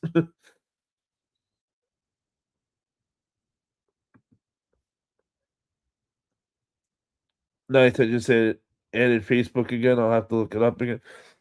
Hey, and the best part too now, Bulldog Rick, is when you go on the YouTube homepage. There's a link. There's one link. You click on it now. You click on that link, and it brings up every social media link I have. And all you do is click that, and it brings you right to. If you want to go to Facebook, it'll take you right to Facebook. You want to go to Instagram, boom, and so forth and so forth. It makes it so easy for you guys, so that way you can join on Instagram or Facebook or TikTok, Discord. Shit, if it's a social media platform that I'm there and I have a name on it, I got yous covered where you don't have to go nuts trying to write down what the word, the right spelling and all that. Nope, you don't got to do any of that. 2 clicks and you're good. 1 click on the link that opens everything, and then your next click is for whatever social media one you want to join. What up, Big Grizzly? Can we fire Logan Paul?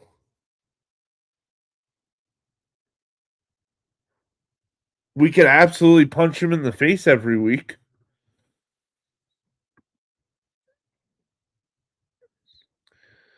The Indian actress he was talking about was in Baywatch with The Rock.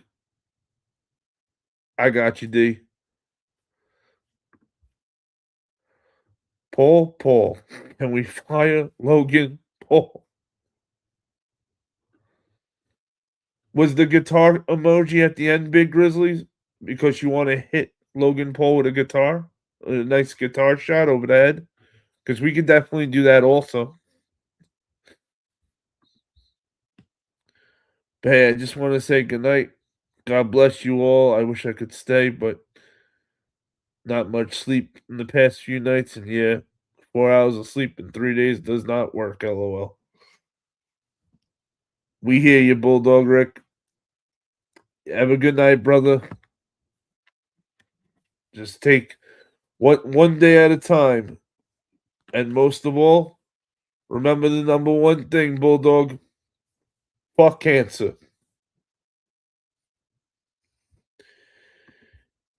Yo, what up, Red Devil? Too sweet. How are we, Red Devil News? Let's go. The news is here, and the Red Devils are about to tell it, baby.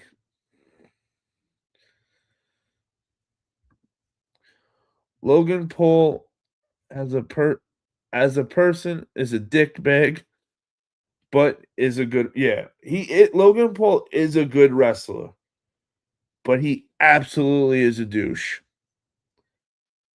and that's why we need to start playing the game. Let's beat up Logan Paul Day. Every day we wake up, we're gonna walk outside and punch Logan Paul in the face, and then go back inside and have breakfast. And that's how we should start our day off.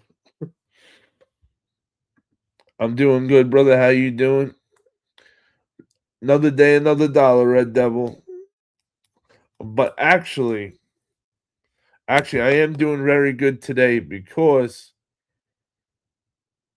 I was able to order the Vampiro figure that I have been looking for for maybe like 3 months. I've been looking for this damn Vampiro figure, and here and there I found anytime I like find one, it was like $300 they were trying to sell it for. And I was like, nope, not paying that. So I finally found one tonight by accident, actually, and ordered it. So I cannot wait for that Vampiro figure to come in now. trying to work, run my ranch, and help others in the drain. It's time I step back with my new info, deal with cancer, sneaking further into my calm, but yet fuck cancer ain't got me. That's what I'm talking about, Bulldog Rick. Fuck cancer. And you know what? Sometimes you gotta step back and take care of yourself. Because you can't help others if you don't help yourself first. Yo, Mute Case, what up, brother? Too sweet. Hey, everybody, make sure if you have not already smashed that like button, please do so. And hey, even if you're ghost watching, make sure you still hit that subscribe button and smash that like button. Shout out to all the ghost watchers and shout out to all the haters that like to watch also. Keep running up the views, boys.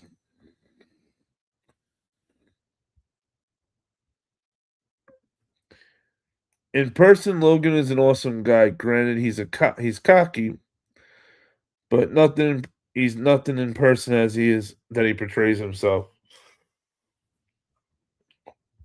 And that's good because that means he's doing his job. Like Liv Morgan, another one. Sometimes you want to grab her by her ears and throw her across the room. But in real life, she's a sneakerhead. She was like she used to be shy. Super cool if Morgan isn't out of character. And that's the whole thing. When these characters can make us forget for a moment that this is not how they really are and they got us, man, that's so awesome. Because that's what they're supposed to do. They are supposed to make us lose reality for a little while and believe their reality. Oh, Red Devil, preach, brother, preach it. We need Finn Balor to start the Bullet Club again. Maybe AJ can be a manager. Oh man, I still want to take WWE and throw them through 5 different windows. You had Carl Anderson, Doc Gallows, Finn Balor, and AJ Styles, and you never once let them all run together as a faction. Who does that? It's like, do you not want to print money?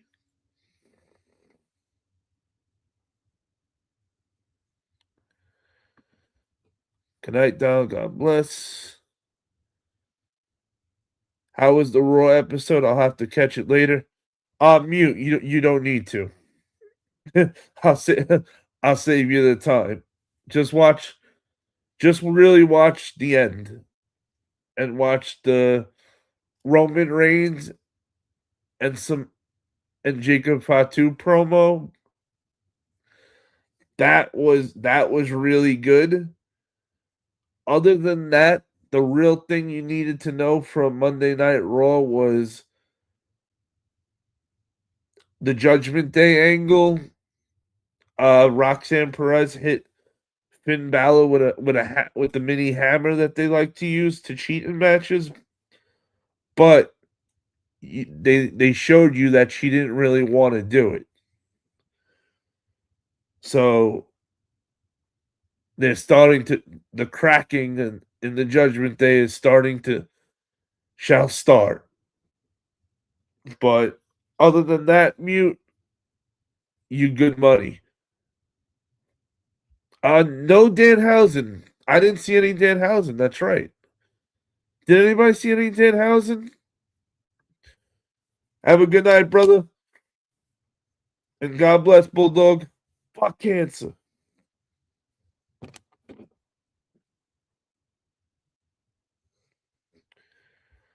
Liv Morgan's only 5'2". She a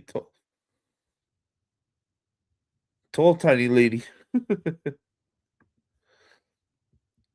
I'm convinced Jacob will win the title. Roman's annoyed with WWE. I don't blame him, bro. Well, Donald found out that that there's something out saying that Roman's schedule has been cleared for the entire month of June. And the same thing Donald saw, I saw something similar to it. I didn't see the dates, but I saw something saying that Roman's future dates are cleared and he's been removed off of them. So if Roman isn't going to be around at all during June, does that mean he is going to lose to Jacob Fatu?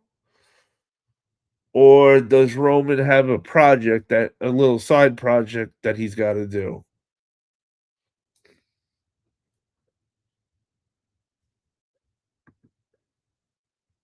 I think he's angry with TKO about the releases.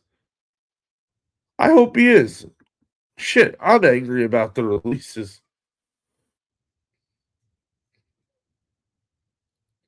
And for everybody who just came in now, just in case you guys didn't see it the last few days, Coffee Kingston, Xavier Woods, Jeff Cobb, aka JC Mateo, and Tungaloa also got released from WWE. With TKO showing us that they truly are a piece of shit.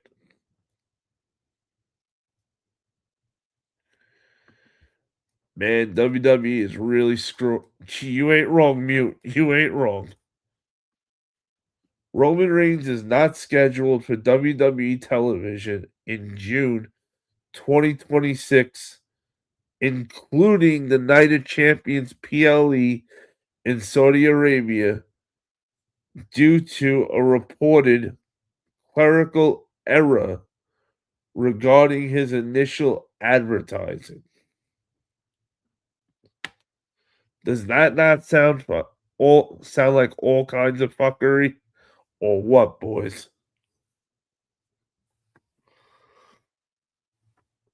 That absolutely sounds like Roman and TKO got a beef going on, and they're hoping that, and it ain't solved yet.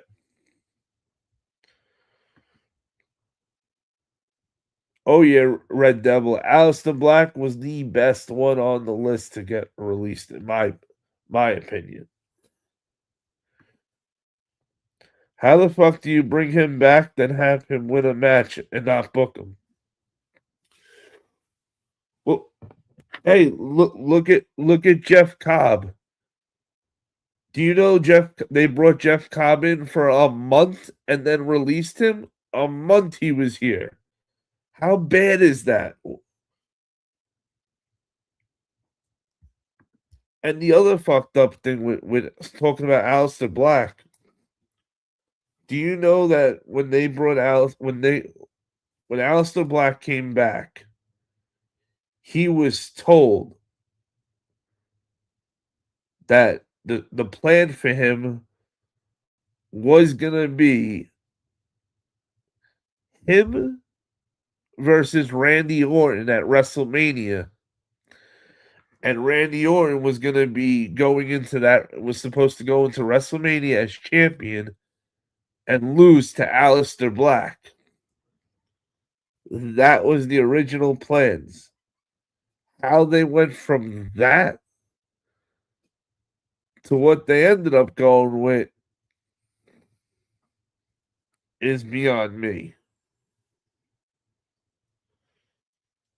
Now, I get if I'm WWE, Cody's the guy I want champion because of what he can do off camera, which a lot of these guys that want to hold the belt don't understand. It's not just about the matches in the ring. You got to make all the podcasts, TV shows, talk shows, whatever show. And no matter good or bad the show goes, you got to bite your tongue and keep a smile because you are representing WWE.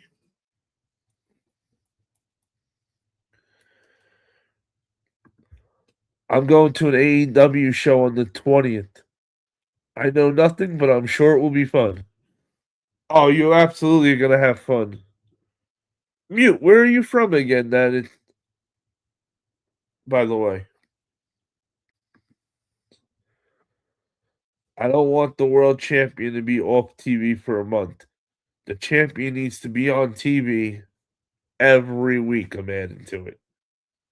Or if Roman misses 1 week out of the month, I can live with it. But the world champion absolutely should be present all the time. It's the most prestigious belt. It's the belt everybody's fighting for on the brand. Like, it just has to be in play at all times. Otherwise, it doesn't make sense to me. Dude, those two matches with Aleister Black and Priest, the ambulance, and the one where he burns his face was good. Also, this is why Punk should have won. Yeah, the Aleister was supposed to go over Damien, and then from there, he was supposed to go to Randy. And Randy was supposed to go from Drew to Aleister.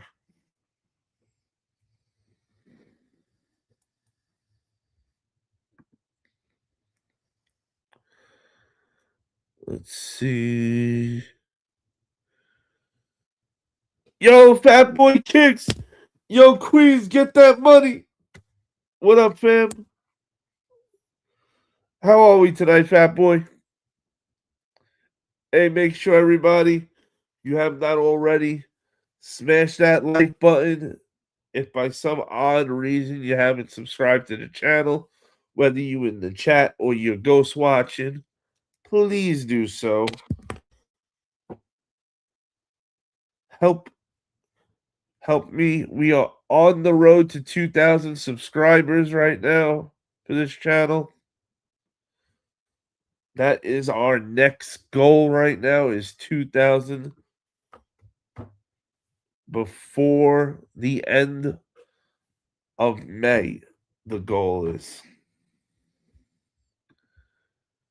I'm in Maine. It's their first show in the state. I hope MJF talks shit about our state. Love it. I absolutely love it, Mute. You're definitely going to have a great time. There's no better time than going to a wrestling show, I promise. Red said, but also at the same time, why would they put the belt on a part-timer anyway? You know, just let Jacob win it, then Solo versus Jacob. How about this? You want to talk about not making sense? Jacob Fatu is a SmackDown wrestler, right? Jacob Fatu wants to level up his family, right? Jacob Fatu now has said it 3 weeks in a row. I don't want that. I need that belt to level up my family. Okay. Why are you not going after Cody Rhodes for the world heavyweight title? He is the champion of your brand. Why instead are you going after your cousin, Roman Reigns? Instead, you should be joining Roman Reigns and asking him for help for you to win Cody's belt. But because TKO doesn't give a shit, They're hoping everybody's dumb and doesn't realize it. That wait a minute, Batu's not supposed to. Wait a minute, what's going on? Like, if Jacob wins and they do it the right way, the whole storyline can be real deep and awesome. Exactly.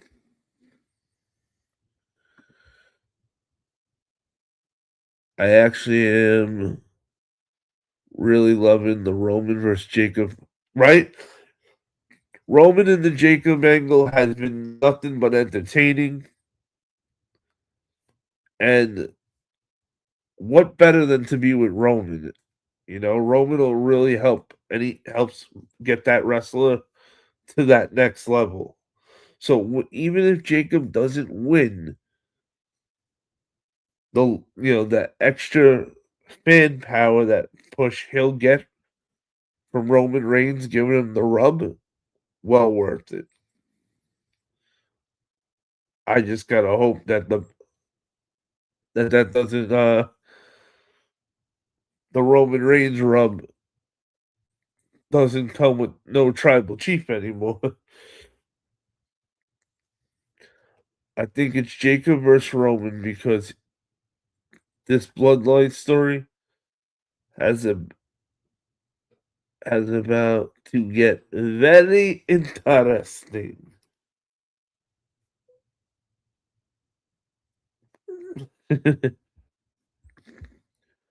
Low key, it's better than Punk versus Roman was. Inter bloodline feuds are good.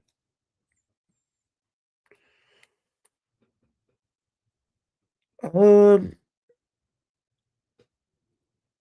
I feel the physical of it will be better than Punk and Roman. But I don't know if I don't know if the technical would be though. But I'm with you, Hunter. We need new members in the bloodline, right?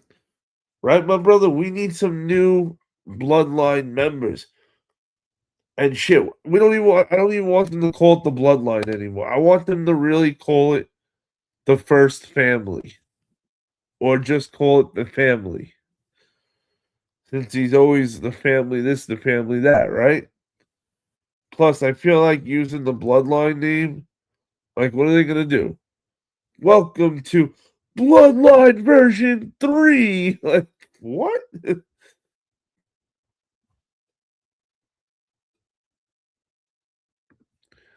I really think Jey Uso is going to turn on Roman and become the next Roman because he keeps losing, bossing him around in promos. Ah, we had wondered, that was another angle we had thrown around earlier tonight. Was can the Usos turn on Roman? But if that was to happen, where does that leave Roman? Unless that's the plan all along, that hey, Roman's not going to be working June, right? Say that's true. What Donald saw and I saw. Say Roman's not working in June at all. Well, if he gets betrayed by the Usos, that'll give him the month off, and then he'll come back,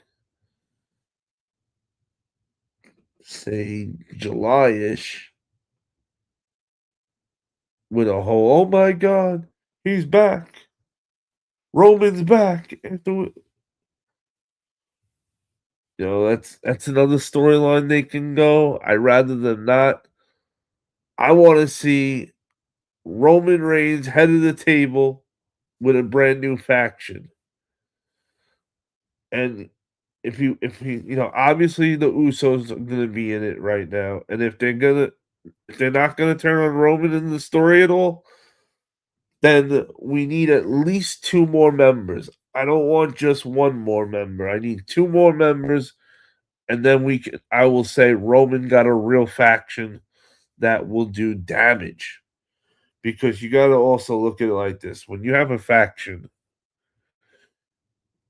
each one of those members in your faction should be in a division or so for gold. Because at the end of the day, wrestling is about getting that belt.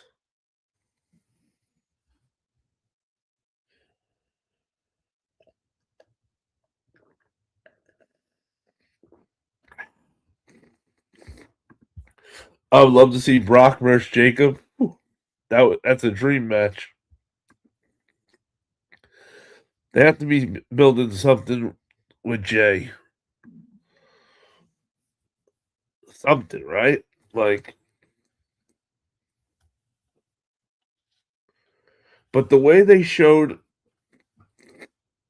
Roman, Jay, and Jimmy sitting down, and the way they had like their hands and everything, to me, yo, that shit screams new faction coming soon. You damn right, Brody. We got that Canada Dry ginger ale because WPF is in your city.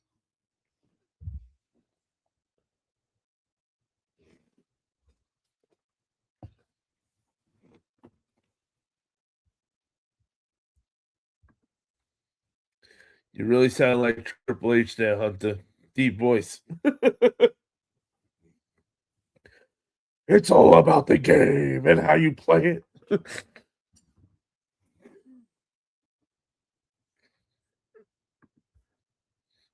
Okay, I lost your channel. Oh, I had to go. I had to go to your IG. Well, shit. I'm glad you found it, and I'm back then, fat boy. Shit, yo, Queens, get that money. Raw man, what's goody, brother? The one half of the heel squad, tag team champions of the world. Bald heads unite everywhere. What's goody, Raw man? Too sweet. Right? We need to get you a Canada Dry sponsorship. For real, like, yo, they should really sponsor me. Who else is going live multiple times a week drinking nothing but straight Canada Dry on the live at the live.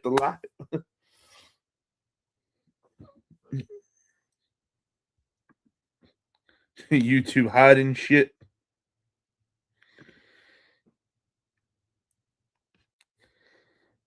See, that's because YouTube knows that the Wolfpack Federation is in your city.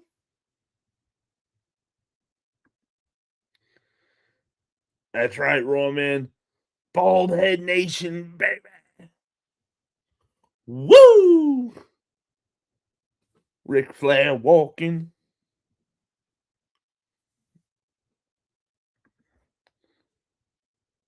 Remember, bro, you can't show the can till you get paid. See? That's why you're my guy, D. See, that's why you the troll exterminator. Always got my 6. No money, red cup, honey. There. White boy Ryman. Key unit. I'm scared for LA Knight. Bro can't even get booked. Listen, I've been saying this for a little bit. Ever since LA Knight didn't win that Money in the Bank that year when he should have,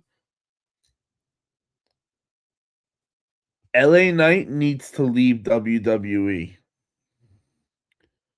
If I swear, if Dusty Rhodes was still there, he would tell him the same way he told his son. He'd be like, "Hey, LA Knight, let me talk to you, baby. They just don't see in you, baby, what I see. You need to get out of here and spread your wings." And then, boom. LA Knight needs to go to, I know he was in TNA at one time. It didn't work out.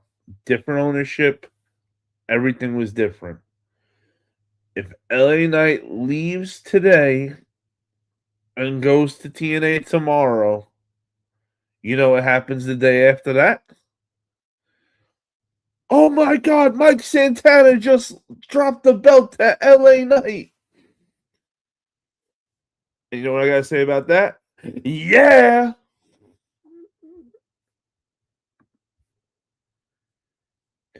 Did you go for the Beatles?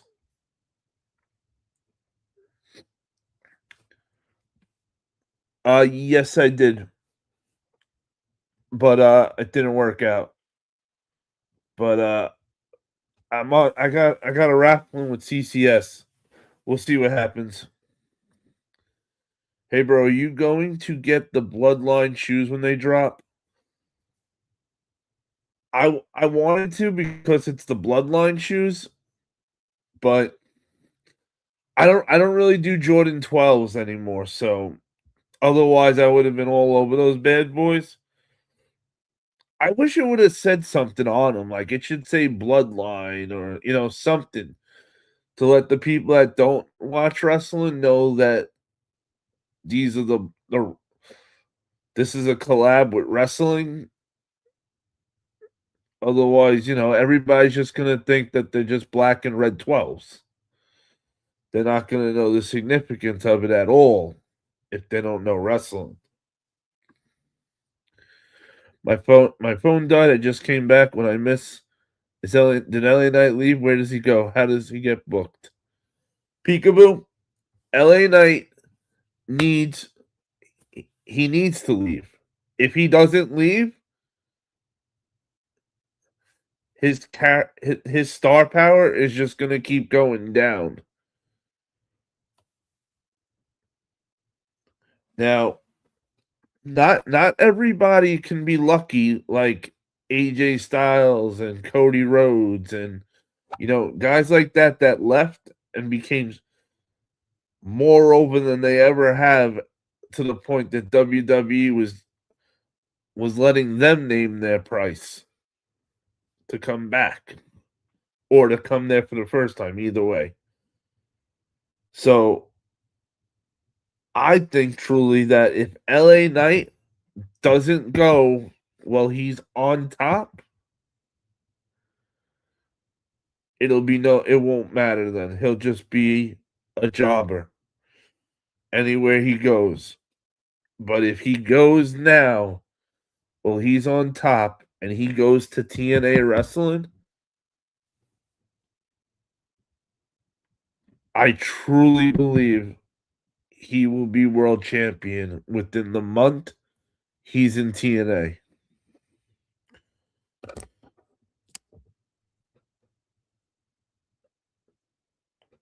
Or he'll have the greatest match of his entire career with Mike Santana, and to the point where everybody's talking about it.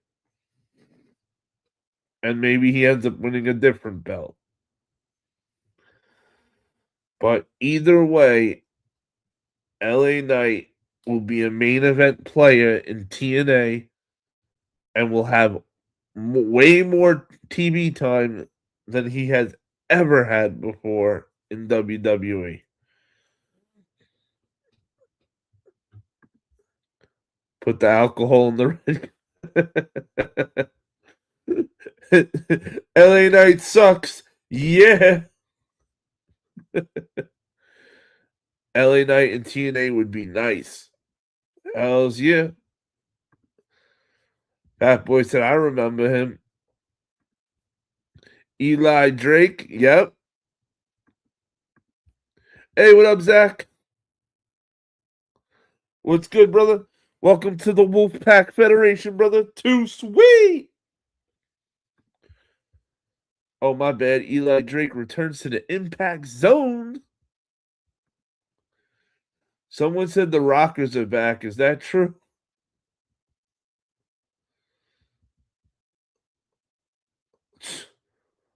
The Rockers will be doing shows until they can't. I promise. I love your content. You're the best. Hey, Zach, thanks for the kind words, brother. Too sweet. Yep, something to show the meaning. the Rockers. Sean and Mark. Shit, you know what I thought he was? You know, when he said the Rockers, I was thinking the other guys. Um, shit, what are their names? Oh, I can't believe. Hey, they were just on JCW for that big pay-per-view tag team. They're really old and they're legends and they still do wrestling somehow sometimes. Anybody know who I'm talking about? I know you all know who I'm talking about, but I don't know if you know by what I'm saying. Yeah, I heard they're wrestling Thursday. Sol Ruka should be the WWE Women's World Champion. Actually, Zach, I hate to tell you because I'm a Sol Ruka fan too. She botched the spot tonight. This is the first time she ever botched doing her finisher move, but she recovered and she made up for it real quick, and the fans still were good with it, so that was okay. But the cool thing is, Sol Ruka's gonna be going against Becky Lynch for her first like real TV segment. So that way, they'll work together for a while, and then Sol Ruka, maybe she'll take the belt off Becky. Anyway, I'll see you soon. Much love. And two, sweet Red Devil, have a good one, brother. Hey, everybody, if you have not already, smash that like button. Please do so. And if you have not already subscribed to the channel, yo, what the fuck are you waiting for? It's free 99 to show support. There we go. See? I'm telling you. You show me that like real deal related, Donald. The Rock and Roll Express. There we go. That's what I thought of instantly when he said the Rockers. I was thinking the Rock and Roll Express because they're still around somehow doing it. They ought to do something with LA Knight for sure. I don't understand why he's not being pushed to the next level. Oh, it's because TKO sucks.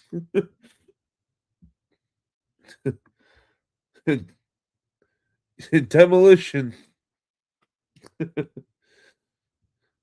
They're going against the Rockers actually Thursday.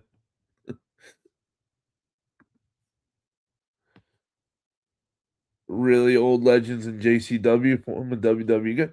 Yeah, so JCW had a pay-per-view a few days ago called Stranglemania. And yo, this shit was good. I watched the highlights of it. They brought in a lot of different talent from all over for this show. Carl Anderson and Doc Gallows, the Good Brothers were there. Rob Van Dam was there. EC3 was there. Dolph Ziggler was there. Rock and Roll Express was there. Um, I know, and I'm missing like 8 other talents they brought in.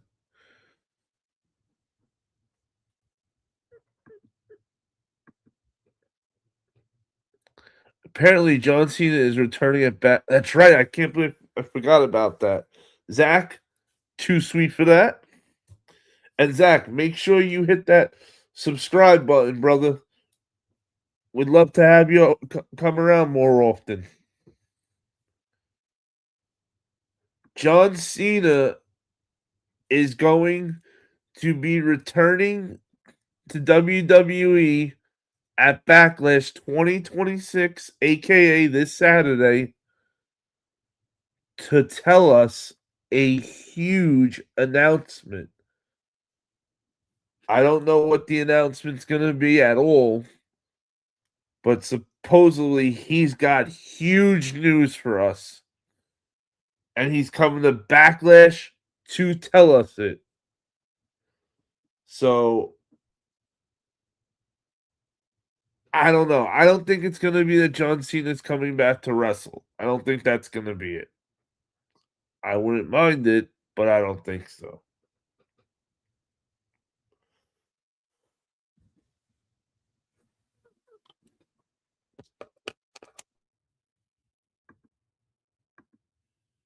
Zilla Fatu.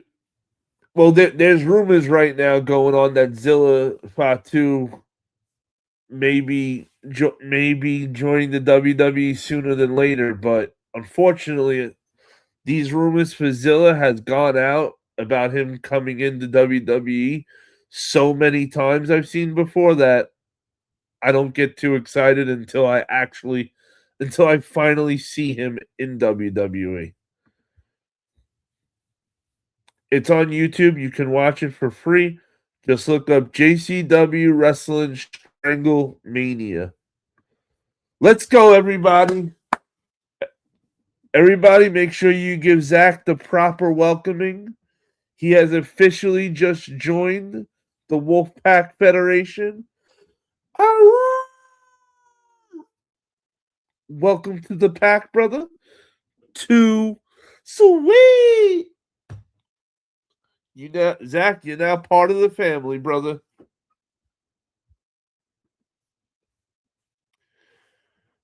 John Cena's huge announcement at Backlash is going to be that him and his wife are pregnant, and Cena purchased a share in WWE.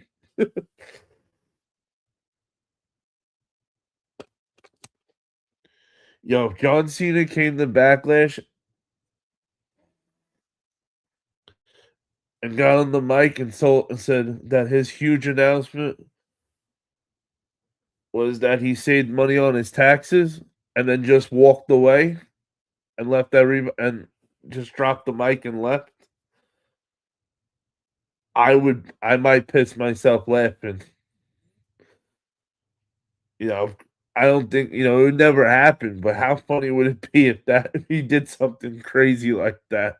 Had everybody thinking that there was going to be this big announcement, and instead he just acts like a wise ass real quick and leaves.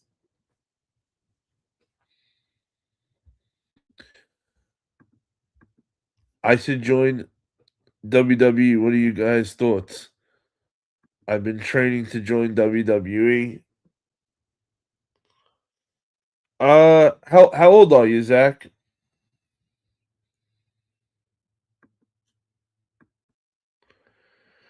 John Cena's nephew is coming to WWE. Imagine that. Oh no. I knew when he was doing the Thugonomics character, he popped out a little John Cena somewhere. John Cena's big announcement is that he is now bro. If he did that, I would instantly piss myself laughing. I mean, right down my leg. To go on WWE TV and say he's all elite would be priceless. I'm 20. Zach, you're 22 years old, and you seriously want to do wrestling? I say go for it, brother. I wish I really do wish when I was 22, it was like it is that wrestling was like it is today with offering opportunities because I would have tried myself when I was in the best shape of my life. But Zach, promise me one thing. I know we just met, but you're gonna have to promise me one thing if you're gonna try to really do this. You gotta understand that hanging out with the friends with the boys at 3 in the morning getting fucked up is no more. You know, Mikey's Mikey's got an open house. Everybody's going over there for a killer party. You're gonna have to, you gotta just know that stuff like that isn't gonna happen anymore. You're not gonna have time. You're gonna miss a lot of your stuff like that. And you know what? It's worth it. It'll all be worth it in the end, Zach. That's if you really want to do it for real. Right, Donald live on WWE pay-per-view.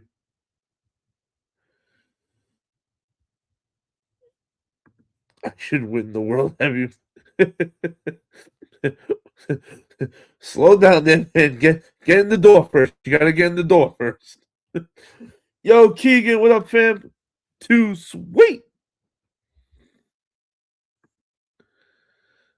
Zach, if you make it, your first interview will be live on this channel, right?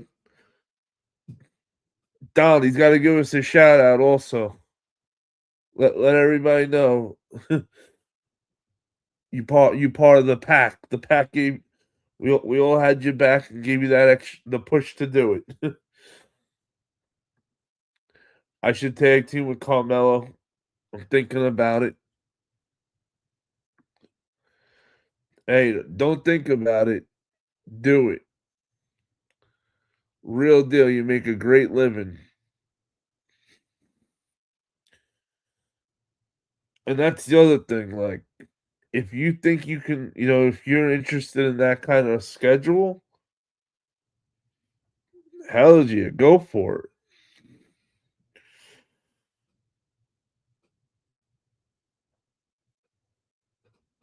Plus, you're at that perfect age where you think you're still invincible.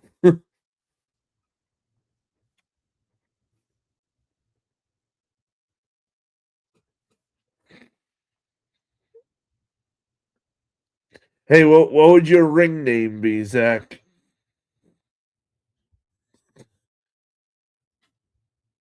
Right, right, D. It's three. I can't believe it. Usually we call it at 3. Now it's 3:48. Yeah, I'm just at this point. I'm just waiting for it. I'm just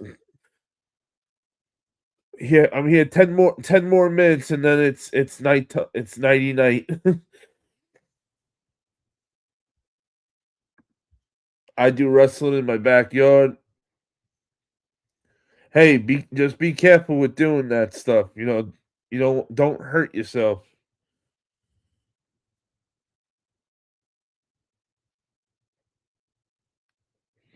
That's the last thing you ever want to do. Break a bone or pull something that never heals again, right?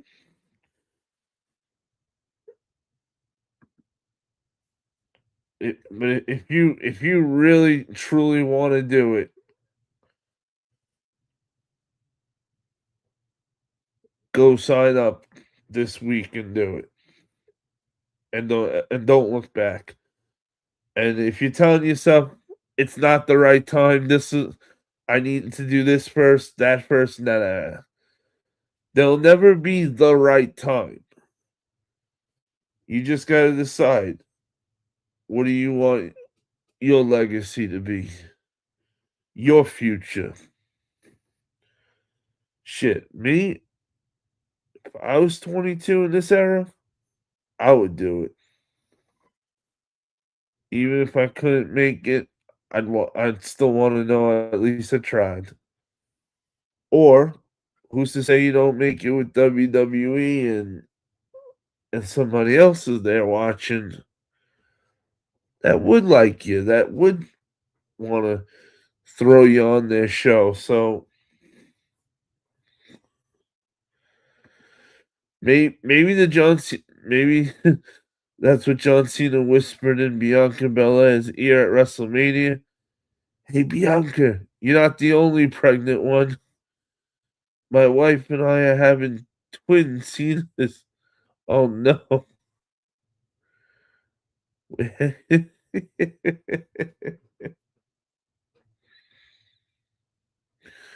Oh, boy. The unpredictable Zach Hill. The unpredictable Zach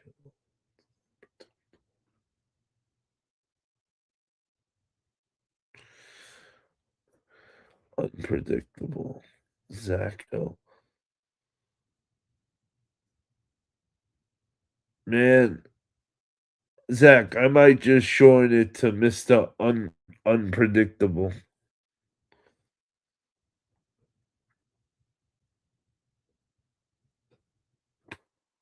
Yeah, that's what I do. Maybe Cena's gonna have a sex. Oh no.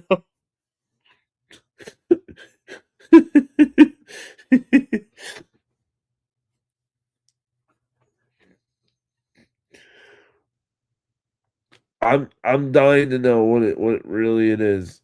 I hope it's not something like stupid as shit. Because remember, it's WWE. Don't forget, this is the same company that flaunted this big wooden box that kept getting shipped back and forth between Raw and SmackDown each week. Only only for the big payoff moment when it opened up to be the drizzling shits. Like,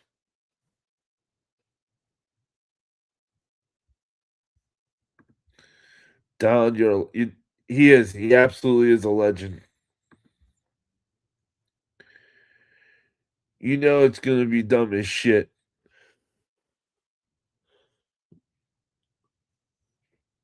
Well, actually, you know what? Going back to the box that got shipped back and forth, it can't be worse than Danhausen coming out of the box, right? It's got to be better than that, right?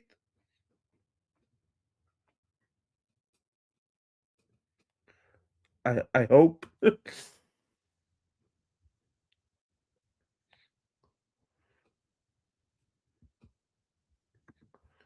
What is your thoughts on me going to WWE?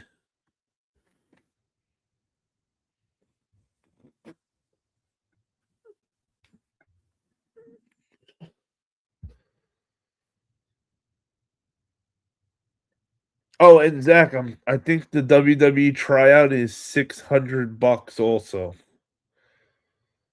So make sure you got the cash, which I think is crazy. You gotta pay them $600 for them to make you go through hell, and then they're still not guarantee you there. Like once you pay to get in, like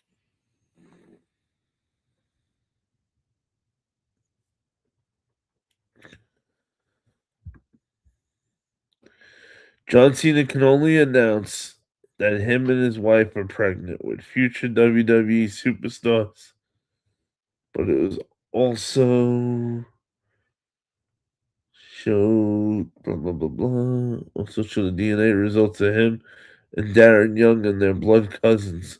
Oh shit!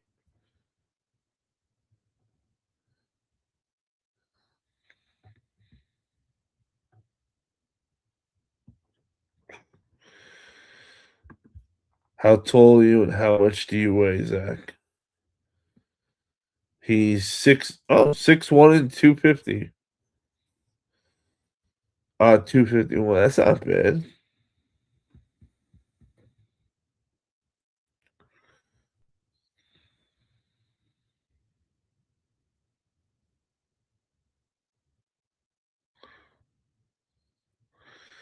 Let's see.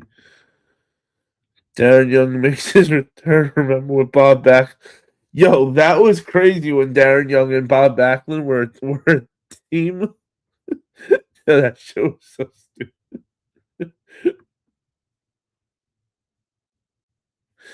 Oh man. All right, guys. We got 4 minutes left before we wrap it up. So if there's anything important you wanted to ask, please ask your question now. Also, remember, we will be live Friday night for the SmackDown review, and we will be live for WWE Backlash Saturday, 6 o'clock Eastern. So make sure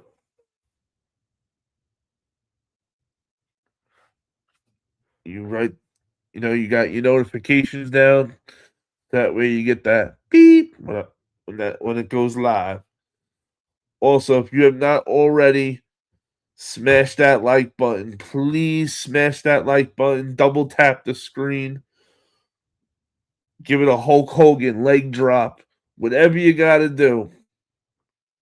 And make sure if you have not already subscribed to the WPF Federation, you please do so. It is free 99 to help and show support. Thank you to all the Ghost Watchers out there. Boo! You're great. Chat, you stay undefeated as always. And on that note, I am going to sleep now. WPF family, I will see everybody Friday night. If anybody's around 9 o'clock later tonight and you want to see what goes on my other channel, come by. It's the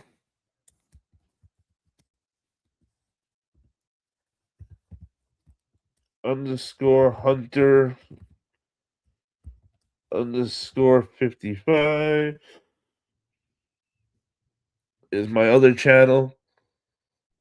I'll be live on that tonight around 9 o'clock doing showing pop. I got some popcorn buckets in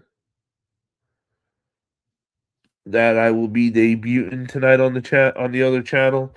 So if any of you guys are around later tonight, come through. Otherwise, I will see everybody Friday for the SmackDown review. And as always, everybody, stay hunting. We out of here. 2 Sir